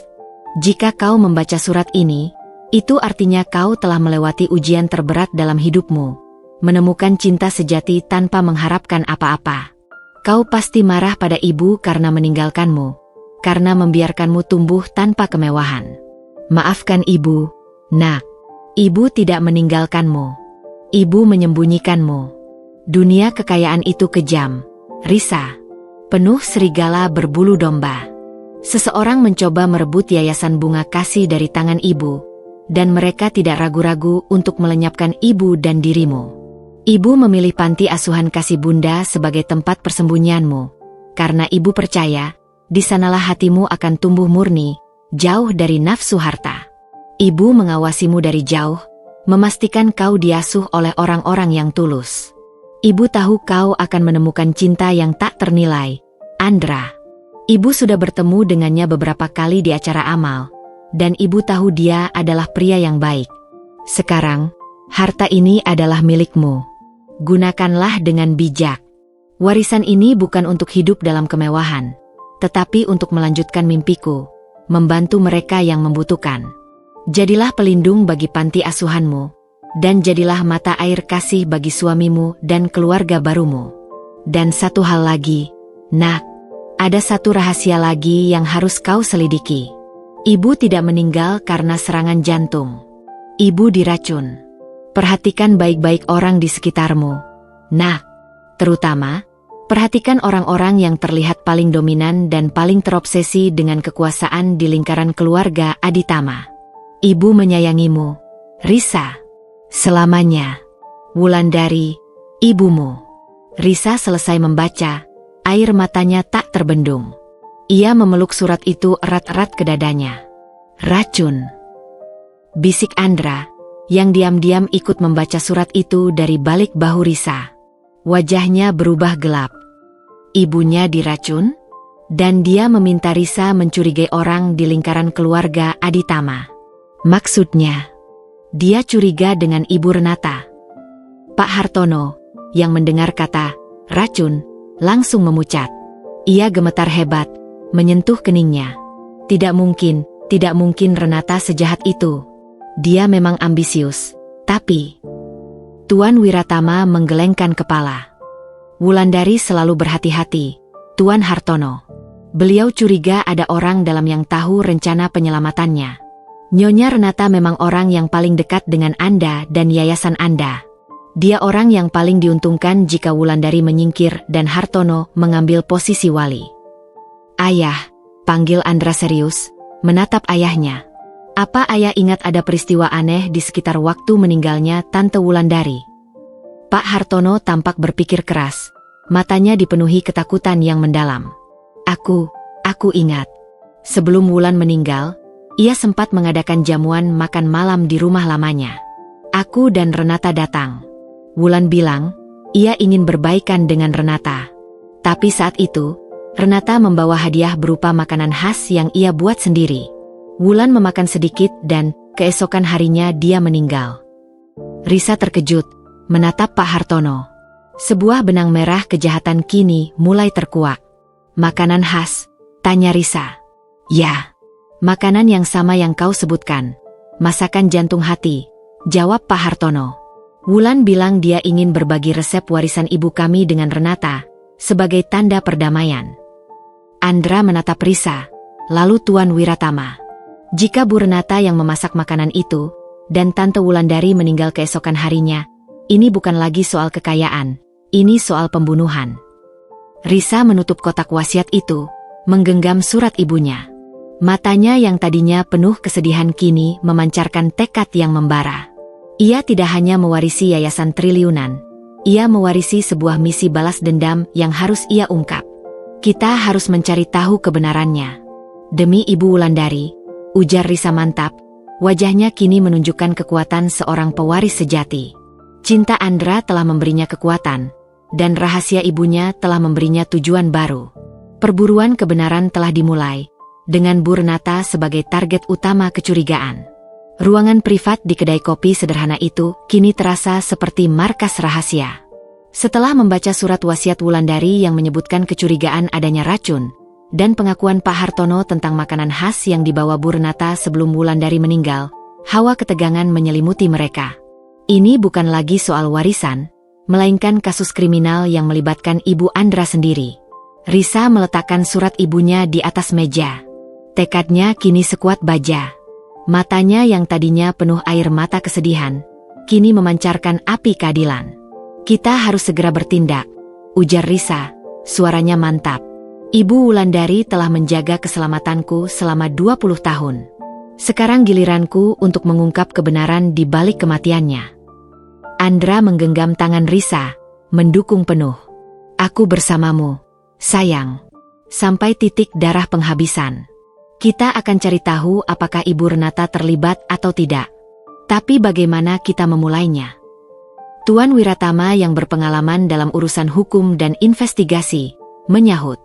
Kita harus mulai dari masakan jantung hati yang disebutkan Tuan Hartono. Resep itu mungkin bukan sekadar masakan, melainkan kunci untuk memahami bagaimana racun itu diberikan. Benar, sela Pak Hartono, yang masih terlihat syok namun mulai mendapatkan kembali semangatnya. Resep itu adalah resep turun-temurun dari ibu kami. Hanya aku dan Wulan yang tahu persis bumbu rahasianya. Tapi Renata, dia sangat pandai meniru. Risa menatap Pak Hartono. Paman, Ibu Wulandari menyebutkan resep itu juga. Dia bilang itu warisan sejati yang akan ia kembangkan. Paman yakin, resep yang dibawa Bu Renata adalah resep yang sama. Aku sangat yakin. Itu masakan yang unik, Risa. Terbuat dari bumbu langka dan rempah tertentu, jawab Pak Hartono, alisnya berkerut. Wulan sangat bangga dengan resep itu. Dan Renata tahu itu. Andra menggeser kursinya mendekati ayahnya. Ayah, saat itu, apa ada hal aneh lain yang ayah lihat? Sikap ibu, atau reaksi Tante Wulandari setelah makan masakan itu? Pak Hartono memejamkan mata, seolah memutar kembali memori 20 tahun silam. Renata terlihat sangat bersemangat saat menyajikan makanan itu. Dia bilang dia menghabiskan semalaman untuk membuatnya. Dan Wulan bilang masakan itu terasa sedikit berbeda. Ada aroma aneh, sedikit pahit, katanya. Tapi dia mengira Renata menambahkan bumbu baru. Pahit, ulang Risa, mencatat kata kunci itu di benaknya. Itu mungkin rasa racunnya, Paman. Tuan Wiratama mengangguk setuju. Kita butuh akses ke resep itu, Tuan Hartono. Atau setidaknya, kita butuh informasi tentang bumbu yang digunakan Nyonya Renata saat itu. Apakah ada catatan di rumah? Tiba-tiba, Pak Hartono memukul meja pelan, seolah baru teringat sesuatu. Aku ingat, setelah Wulan meninggal, Renata panik. Dia membakar semua cetakan resep yang ia buat. Tapi aku sempat mencuri satu hal. Semua mata tertuju pada Pak Hartono. Keheningan kembali merayap, menanti pengakuan yang terpendam lama. Apa? Ayah? Apa yang ayah curi? Desak Andra. Pak Hartono merogoh saku dalam jasnya. Ia mengeluarkan sebuah gulungan kertas yang sudah menguning dan lusuh, terlipat rapi. Kertas itu tampak sangat tua, seperti sudah disimpan bertahun-tahun. Ini, kata Pak Hartono, menyerahkan gulungan itu kepada Tuan Wiratama. Ini bukan resepnya. Ini Daftar belanja Renata. 2 hari sebelum jamuan makan malam Wulan. Daftar ini berisi semua bahan untuk masakan jantung hati. Aku menyimpannya karena naluriku mengatakan ada yang tidak beres. Tapi aku terlalu takut pada Renata untuk menyelidikinya.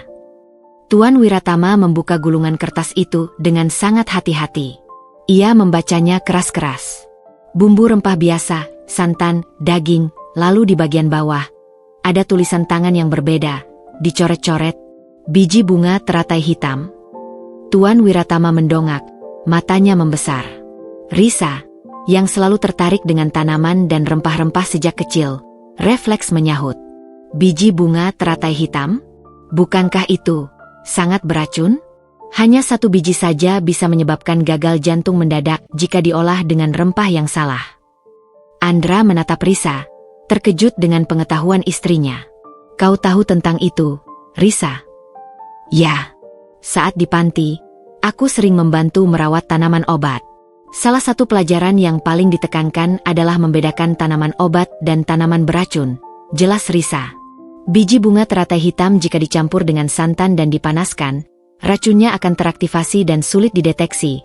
Rasanya memang akan menjadi sedikit pahit, seperti yang Paman Hartono dengar dari Ibu Wulandari. Wajah Pak Hartono benar-benar pucat. Ketakutan lamanya kini berubah menjadi kepastian yang mengerikan. Renata, dia benar-benar meracuni adikku. Dia pembunuh. Kita tidak boleh terburu-buru menyimpulkan, Tuan Hartono, sela Tuan Wiratama, meskipun nadanya terdengar yakin. Tapi daftar belanja ini adalah bukti kuat yang menghubungkan Nyonya Renata dengan zat yang sangat mematikan. Sekarang, kita butuh konfirmasi. Kita butuh saksi, atau pengakuan. Andra bangkit, amarahnya meluap. Aku akan menanyainya. Aku harus tahu kebenarannya langsung dari mulut ibu. Risa menarik tangan Andra, menenangkannya. Tunggu, Andra. Jika dia benar-benar pembunuh, dia tidak akan mengaku semudah itu. Kita harus cerdas. Kita harus memaksanya mengakui kejahatannya tanpa menyadari bahwa kita sudah tahu semuanya. Risa menatap Tuan Wiratama. Tuan Wiratama, bisakah Anda mencari tahu di mana Bu Renata membeli biji bunga teratai hitam itu? Kita butuh saksi dari penjual. Itu akan memakan waktu, jawab Tuan Wiratama. Sementara itu, kita harus menekan Nyonya Renata. Kita harus membuatnya panik, membuatnya merasa terpojok, sehingga dia melakukan kesalahan. Bagaimana caranya? Tanya Pak Hartono. Kini ia sudah berada di pihak Risa. Risa tersenyum tipis, senyum yang dingin. Ia kini terlihat seperti seorang pemimpin yang cerdik, bukan lagi gadis polos dari panti asuhan. Kita akan menyerangnya di titik terlemahnya, kekuasaan dan harga dirinya. Dia sangat peduli pada pandangan orang lain, kan? Kita akan adakan pertemuan keluarga besar.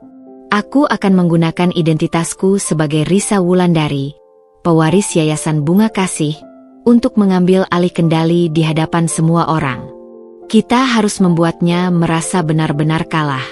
Di saat itulah, seorang pembunuh akan kehilangan kendali atas dirinya sendiri. Andra menatap Risa, penuh kekaguman. Ide yang bagus. Kita akan gunakan statusmu yang sekarang untuk memancing ibu. Pak Hartono menghela napas. Ia tahu, hari perhitungan itu telah tiba. Ia harus berhadapan dengan istri yang telah dinikahinya selama puluhan tahun, yang ternyata menyimpan rahasia gelap seorang pembunuh. Baiklah, Risa. Paman akan membantumu. Aku akan memanggil rapat darurat keluarga Aditama, dengan agenda pengenalan menantu baru dan pembahasan ulang struktur kepemimpinan bisnis, ujar Pak Hartono, suaranya mengandung tekad yang kuat. Bagus, kata Risa. Dan saat itu tiba, kita akan membuat Bu Renata kehilangan segalanya, termasuk ketenangannya, di panggung yang sama di mana ia mencoba menghancurkanku. Kita akan membuat keadilan sejati, di hadapan keluarga yang ia puja. Rencana telah disusun. Cinta dan kebenaran kini bersekutu, siap melawan intrik dan kejahatan. Risa, si pengantin miskin yang kini seorang triliuner dan pewaris misi balas dendam, siap melangkah ke babak selanjutnya. Malam itu, ruang rapat utama di kediaman mewah keluarga Aditama terasa dingin dan dipenuhi aroma ketegangan yang pekat. 8 kursi marmer yang biasanya diisi oleh para petinggi grup Aditama kini terisi penuh. Di ujung meja, Pak Hartono duduk dengan wajah serius, diapit oleh Andra dan Risa. Di seberangnya, Bu Renata duduk tegak, mencoba memancarkan kembali aura dominasinya. Meskipun matanya merah dan wajahnya menunjukkan sisa-sisa kehancuran dari resepsi siang tadi. Di samping Risa, Tuan Wiratama duduk sebagai penasihat hukum. Sementara sisanya adalah para paman dan bibi Andra, pemegang saham minoritas dan kerabat dekat yang sangat menghormati Bu Renata dan kekuasaan yang dibawanya. Mereka datang bukan karena undangan, melainkan karena rasa ingin tahu yang membara setelah mendengar desas-desus gila dari pernikahan siang tadi. "Baiklah, mari kita mulai," ujar Pak Hartono. Suaranya kini terdengar berwibawa, jauh berbeda dari sosok pengecut yang dikendalikan istrinya. Rapat darurat ini diadakan untuk 2 hal. Pertama, mengenalkan secara resmi Risa Wulandari sebagai menantu utama keluarga dan pewaris Yayasan Bunga Kasih. Kedua, membahas restrukturisasi kepemimpinan grup Aditama. Bisik-bisik langsung merebak di antara para kerabat. Mereka menatap Risa dengan campuran rasa heran, iri, dan takut. Bu Renata tak tahan lagi. Ia membanting pulpennya ke meja. "Restrukturisasi apa? Tidak ada yang perlu diubah. Hartono, kau membuat rapat ini hanya untuk memuaskan obsesi istrimu yang baru. Jangan libatkan bisnis keluarga dalam drama picisan ini." Andra mencondongkan tubuh ke depan, matanya tajam. "Hati-hati dengan ucapanmu, Bu. Risa adalah istriku. Dan dia adalah pewaris Wulandari, adik kandung ayah. Kau tidak berhak menghinanya lagi." "Warisan Wulandari? Apa gunanya? Gadis ini tidak tahu apa-apa tentang bisnis. Bisnis kita berjalan karena koneksi yang aku bangun, dan uang yang aku tarik dari Tuan Wijaya," balas Bu Renata, suaranya tajam seperti pecahan kaca. Risa tersenyum kecil, sebuah senyum yang mengejutkan Andra. Senyum itu tidak mengandung amarah, melainkan ketenangan seorang ratu yang siap mengambil kembali mahkotanya. "Bu Renata," ujar Risa dengan nada tenang, namun setiap katanya terdengar jelas dan menusuk.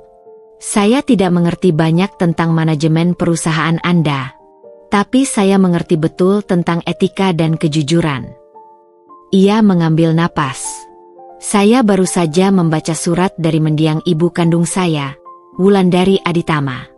Di sana, beliau menyampaikan kecurigaan bahwa kematiannya 20 tahun lalu bukanlah alami, melainkan karena diracun." Pernyataan itu bagai petir yang menyambar di tengah ruang rapat. Bu Renata seketika membeku. Para kerabat yang tadinya berbisik, kini terdiam serentak. "Racun? Apa maksudmu, gadis kurang ajar?" Bu Renata melompat berdiri, wajahnya benar-benar pucat. Kepanikan telah merenggut topeng kewibawaannya. "Duduk, Bu Renata," perintah Pak Hartono, nadanya keras. Bu Renata kembali duduk, namun tubuhnya gemetar. 20 tahun yang lalu, lanjut Risa, tatapannya terkunci pada Bu Renata, sebuah tatapan yang menembus jiwa. "Sesaat sebelum ibu meninggal, Paman Hartono mengatakan bahwa Anda membuatkan ibu sebuah makanan khas keluarga, masakan jantung hati. Makanan itu," kata Paman, "beraroma sedikit pahit." Bu Renata tertawa hambar. "Masakan? Aku membuatkannya sebagai tanda perdamaian. Itu masakan keluarga. Kau menuduhku meracuninya hanya karena masakan pahit? Kau sudah gila." "Saya tidak menuduh, Bu Renata. Saya hanya mengajukan pertanyaan berdasarkan fakta," balas Risa, nadanya tetap tenang. Sebuah pedang bermata dua yang menusuk tanpa terlihat berdarah. "Fakta apa? Mana buktinya?" tantang Bu Renata. Suaranya mulai meninggi. Risa menghela napas. Gesturnya sangat terstruktur dan penuh perhitungan. Fakta bahwa kami menemukan dokumen yang menunjukkan Anda pernah mencari resep racun yang sangat spesifik. Biji bunga teratai hitam. Dan racun itu, saat dicampur ke dalam makanan tertentu, akan terasa pahit dan menyebabkan gagal jantung mendadak. Sangat mirip dengan apa yang diderita ibu saya, Wulandari Aditama. Risa menatap Tuan Wiratama. Tuan Wiratama, tolong sampaikan hasil penelusuran awal Anda mengenai daftar belanja Nyonya Renata. Tuan Wiratama mengangguk, membuka tabletnya. Saya telah menelusuri daftar belanjaan yang diberikan Tuan Hartono. Penelusuran saya mengarah pada seorang penjual rempah langka yang mengakui bahwa 20 tahun lalu, seorang wanita dengan ciri-ciri Nyonya Renata memang datang mencari biji bunga teratai hitam, mengatakan itu untuk percobaan resep kuno. Bohong. Aku tidak pernah. Itu semua rekayasa kalian untuk menjatuhkanku, teriak Bu Renata, menunjuk suaminya dan Risa secara bergantian. Risa mengabaikannya, lalu menoleh pada Pak Hartono. Paman Hartono, Tuan Wiratama telah menemukan bahwa resep asli, masakan jantung hati, Ibu Wulandari, yang Anda ketahui, ternyata adalah resep yang digunakan sebagai penangkal racun tertentu. Pak Hartono, Andra, dan bahkan Bu Renata terlihat kaget. Penangkal? Tanya Pak Hartono, bingung. Risa mengangguk. Ya, bumbu rahasia yang Ibu Wulandari gunakan dalam masakan itu adalah zat yang dapat menetralkan racun. Ibu Wulandari sedang mengembangkan resep itu. Tapi, saat Anda membuat masakan yang sama, Bu Renata, Anda mungkin menghilangkan bumbu utama itu, dan justru menambahkan racun. Anda tidak tahu, resep itu seharusnya adalah obat, bukan sekadar hidangan. Bu Renata, yang tadinya histeris, kini terdiam. Matanya menatap Risa dengan ketakutan yang mendalam. Risa telah menyerangnya dengan pengetahuan mendalam tentang resep yang seharusnya hanya diketahui oleh Pak Hartono dan Wulandari. Bagaimana kau tahu itu? Desis Bu Renata, suaranya hampir tidak terdengar, penuh keputusasaan. Risa mencondongkan tubuh ke meja, tatapannya lembut tapi mematikan. Ibu Wulandari meninggalkan sebuah catatan kecil. Bu Renata, catatan yang mengatakan, resep sejati hanya diketahui oleh hati yang tulus. Anda tidak pernah tulus pada ibu, makanya Anda tidak tahu rahasia terdalam dari resep itu. Risa menyentuh liontin bintangnya. Anda benar, Bu Renata. Saya yatim piatu, saya miskin. Tapi yang miskin hari ini bukanlah saya. Yang miskin adalah hati Anda, yang rela membunuh saudara ipar demi kekuasaan. Anda tidak punya silsilah, tidak punya etika, dan sekarang, Anda juga tidak punya tempat di keluarga ini. Risa menoleh ke Pak Hartono. Paman Hartono, sebagai pewaris Wulandari, saya meminta Paman, wali resmi saya, untuk mengambil alih kendali penuh grup Aditama. Saya akan menginvestasikan kekayaan Yayasan Bunga Kasih untuk mendukung perusahaan, asalkan Bu Renata tidak lagi memiliki hak suara maupun saham.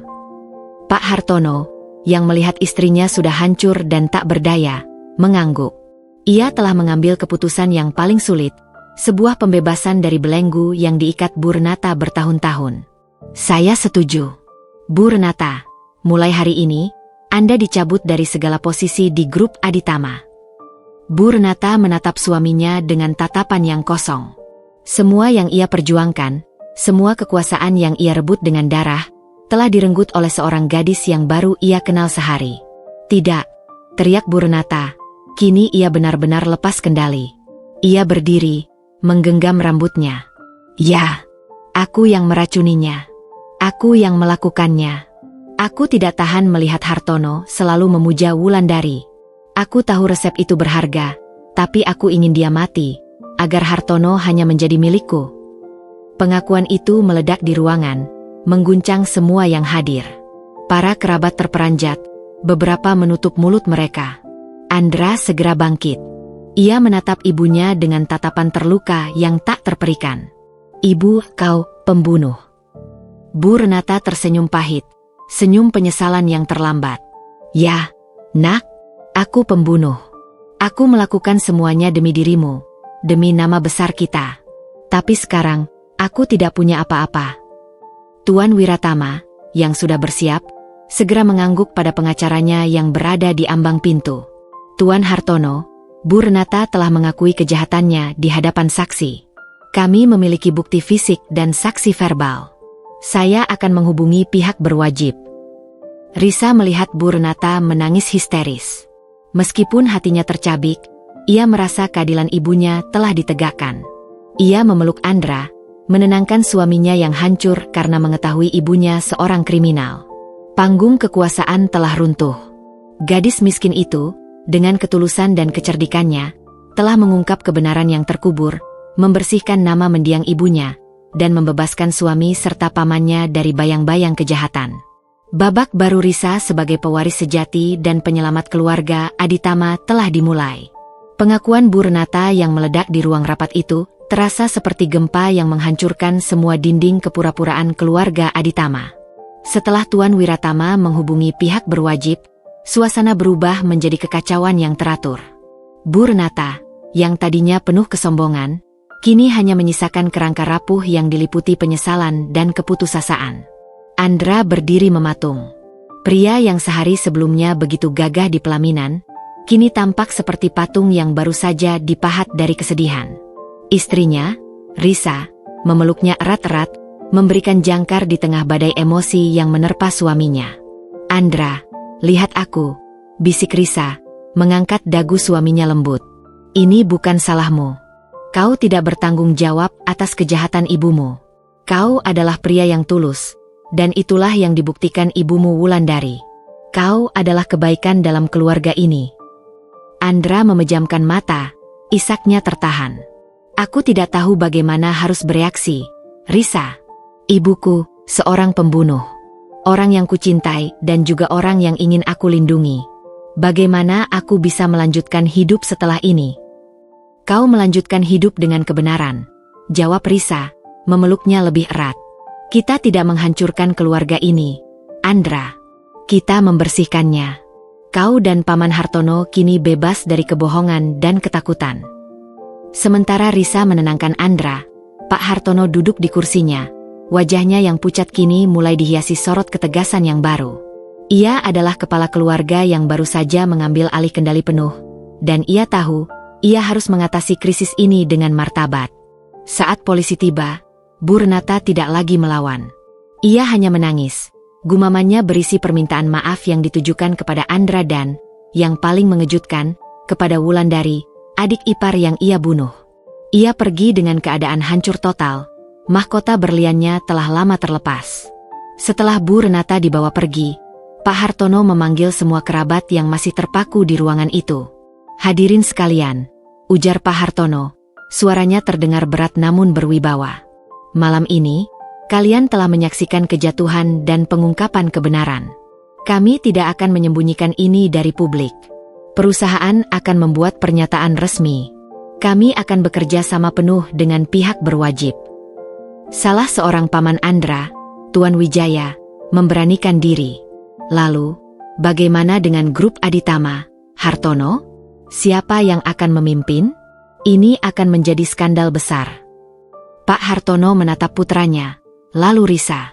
Ia tersenyum, senyum seorang ayah yang akhirnya bangga. Putraku, Andra, akan mengambil alih kendali penuh grup Aditama. Dan Risa, Pak Hartono menatap Risa dengan penuh kasih.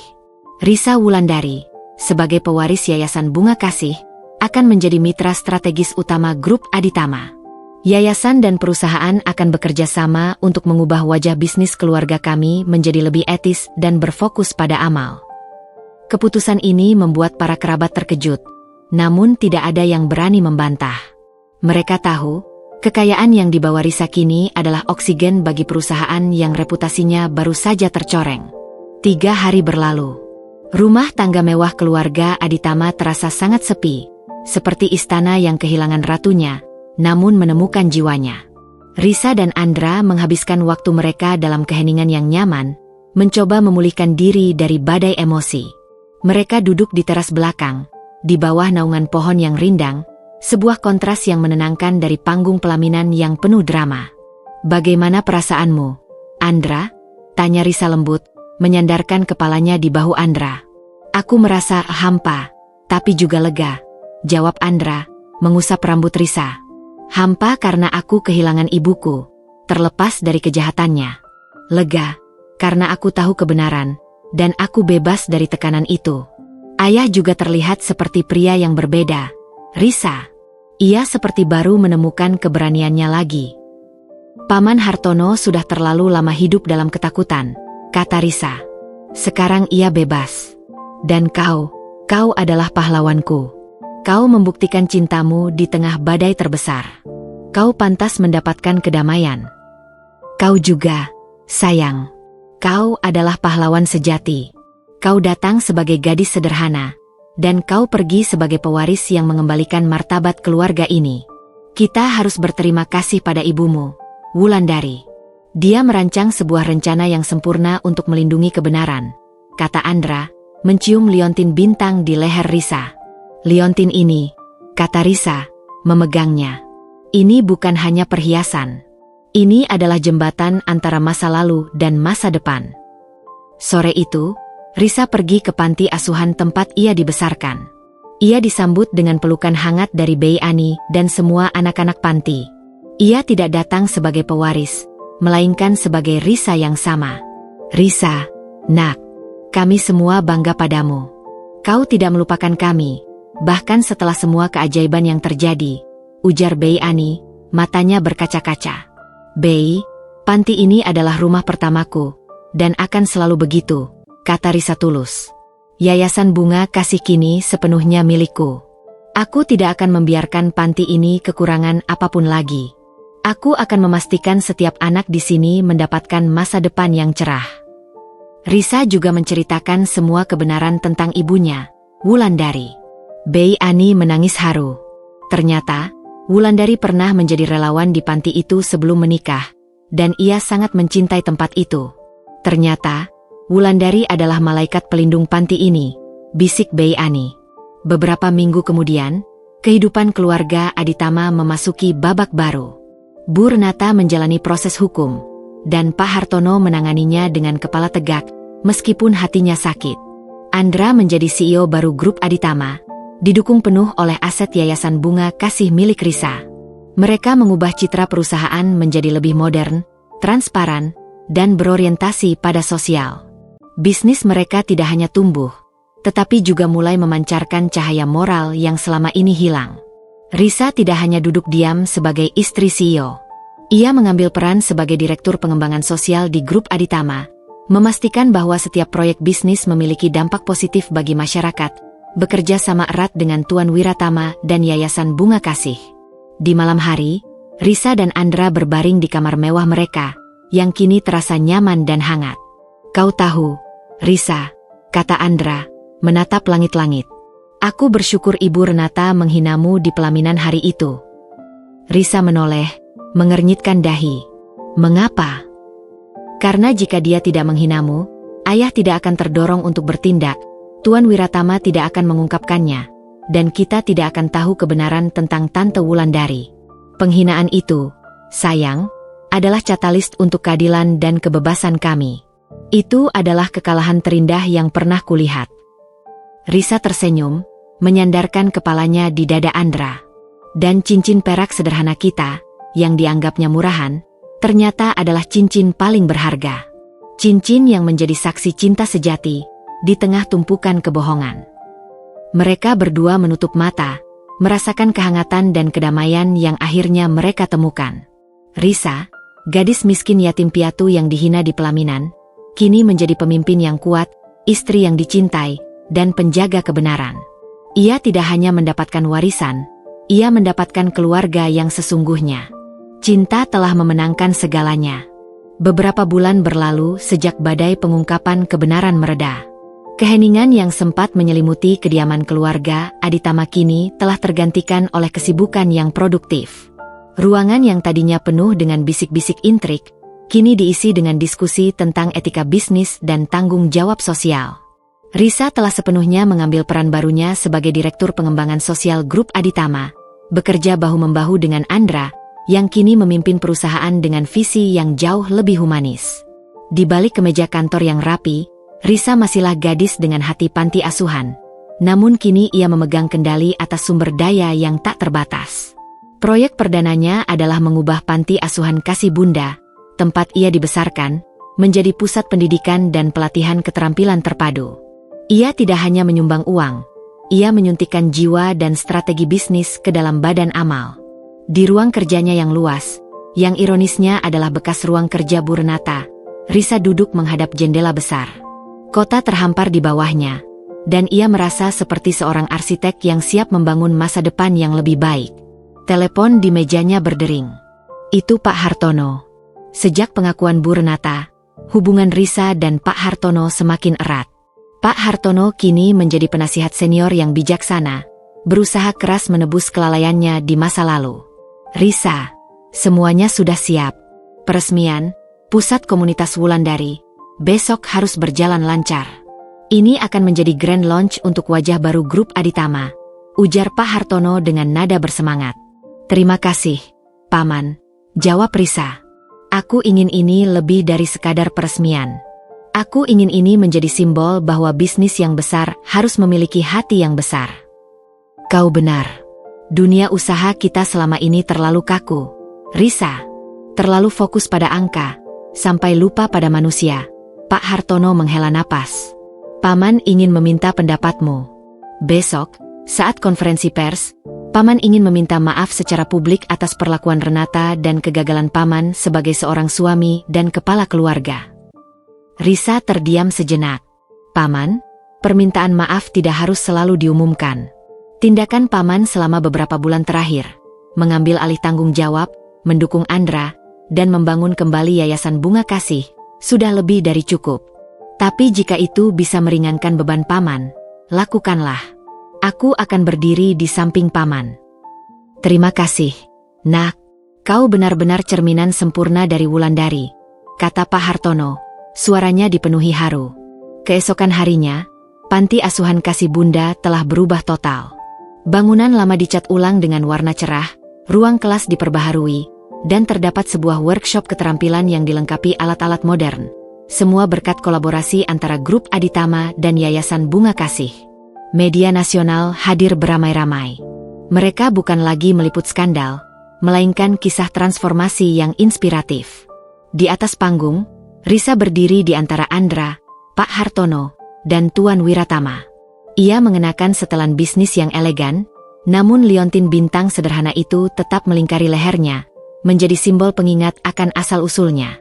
Andra, sebagai CEO baru, memberikan pidato pembuka yang tegas namun menyentuh. Keluarga Aditama telah melalui masa-masa sulit. Kami telah belajar bahwa kekuasaan tanpa nurani adalah kehancuran.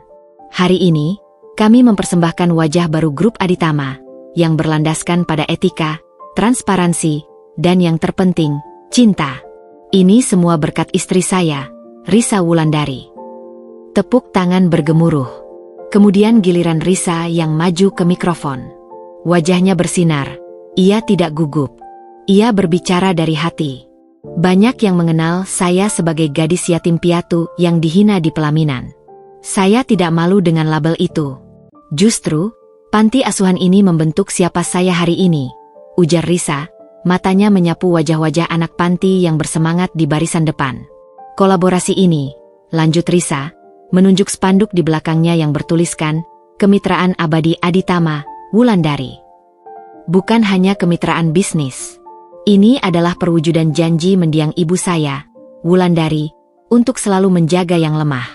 Dan ini adalah janji kami, keluarga Aditama, untuk membangun kembali reputasi kami, satu demi satu tindakan baik. Kami tidak hanya membangun gedung. Kami membangun masa depan yang berimbang. Kami akan menyediakan beasiswa, pelatihan kerja, dan dukungan finansial jangka panjang untuk panti asuhan dan komunitas di seluruh negeri. Ini adalah uang warisan Wulandari yang kembali kepada mereka yang membutuhkan. Di akhir pidatonya, Risa menatap Andra. Dan untuk suami saya, Andra, terima kasih telah mencintai saya tanpa embel-embel kekayaan. Cinta Anda adalah fondasi yang membuat saya berani berdiri di sini hari ini. Air mata haru membasahi pipi banyak orang. termasuk Pak Hartono. Ia kemudian maju ke podium, mengambil mikrofon dari Risa. Ia tidak meminta maaf atas Bu Renata. Ia melakukan hal yang lebih pribadi. Saya ingin mendedikasikan seluruh hidup saya untuk mendukung pekerjaan mulia istri dan putri saya ini, kata Pak Hartono, nadanya bergetar. Dan saya ingin memberikan ini. Pak Hartono memberikan sebuah kotak beludru merah kecil kepada Risa. Risa membukanya. Di dalamnya, terdapat sebuah cincin berlian yang berkilauan indah, jauh lebih mewah dari cincin perak mereka. Risa, ujar Pak Hartono, ini adalah berlian keluarga yang seharusnya diwariskan oleh ibumu. Tapi dia menolaknya. Aku menyimpannya. Aku ingin kau tahu, kau sudah membuktikan bahwa kau tidak membutuhkan berlian ini. Tapi kini, pakailah. Sebagai simbol bahwa kau, bintang panti asuhan, telah menjadi berlian sejati di keluarga Aditama. Risa tersenyum, lalu menyerahkan kotak itu kembali kepada Pak Hartono. Terima kasih, Paman. Tapi cincin perak ini, katanya, mengangkat tangannya yang dilingkari cincin perak sederhana. Ini sudah cukup. Ini adalah cincin cinta, bukan cincin kekuasaan. Biarkan berlian itu digunakan untuk mendanai proyek ini.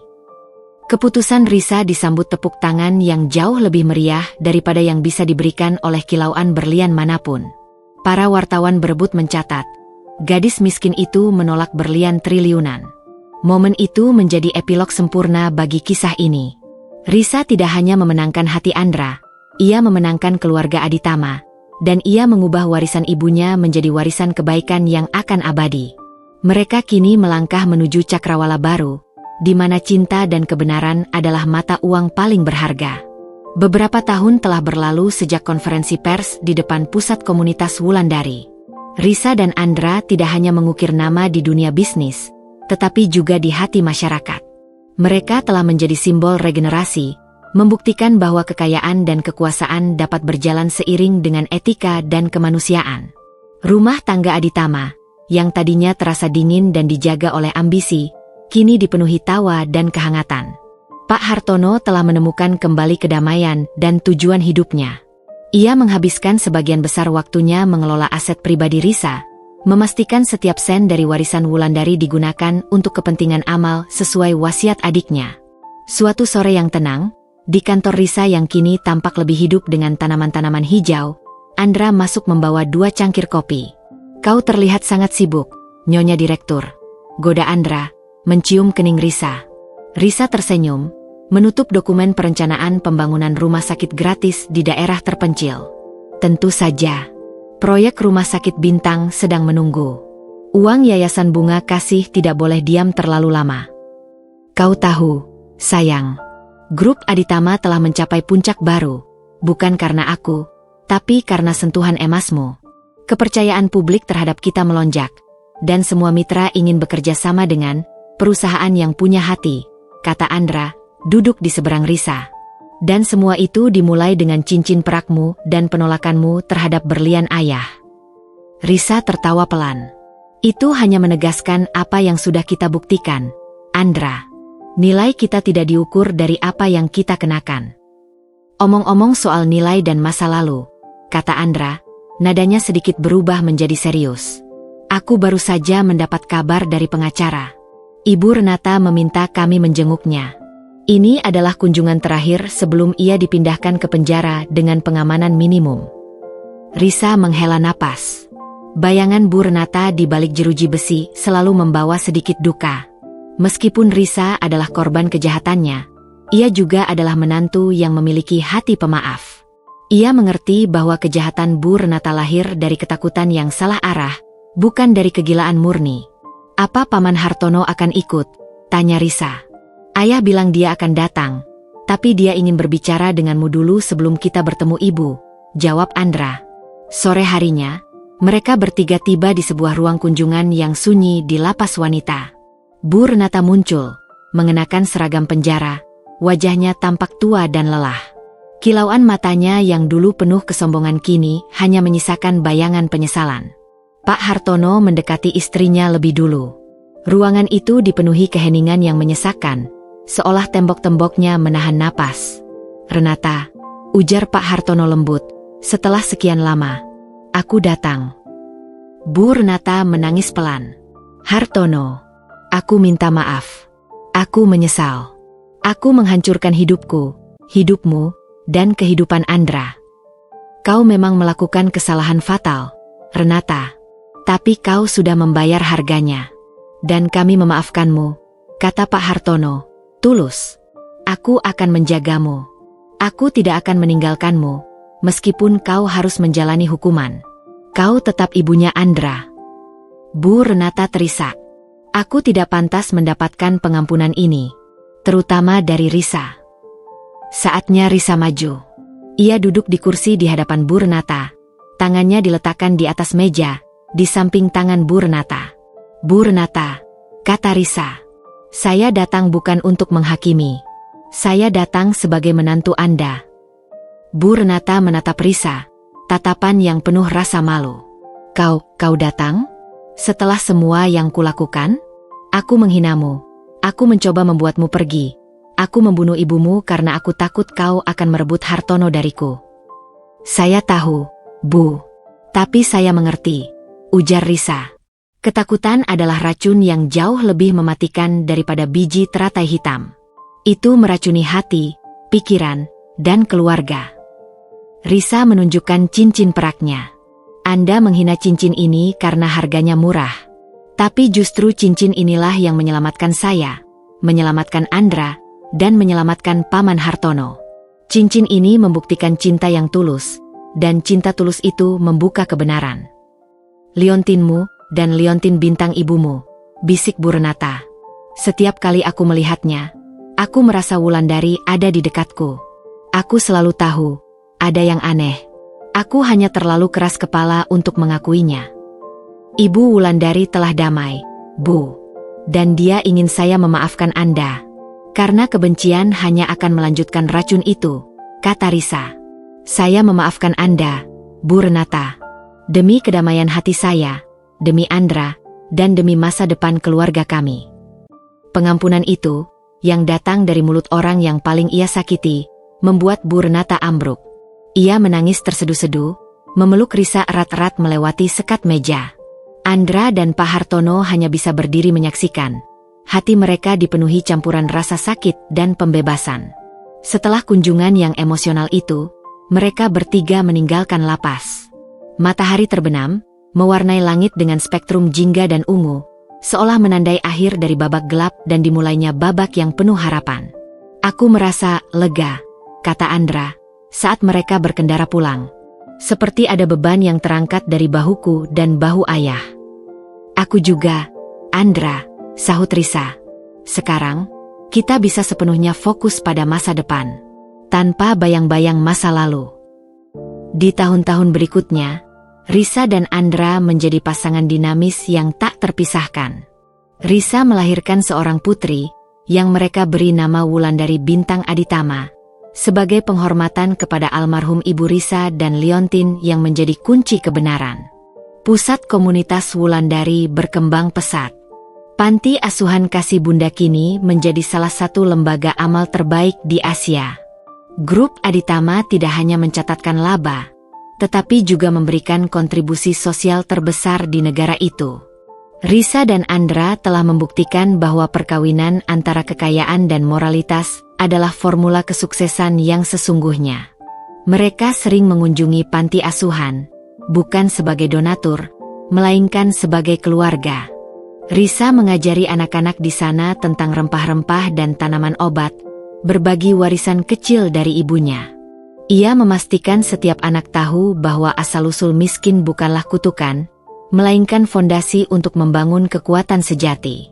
Pada akhirnya, Risa, si pengantin miskin yang dihina di pelaminan, tidak hanya mendapatkan suaminya, tidak hanya mendapatkan warisan triliunan, tetapi juga menulis ulang nasib seluruh keluarga Aditama.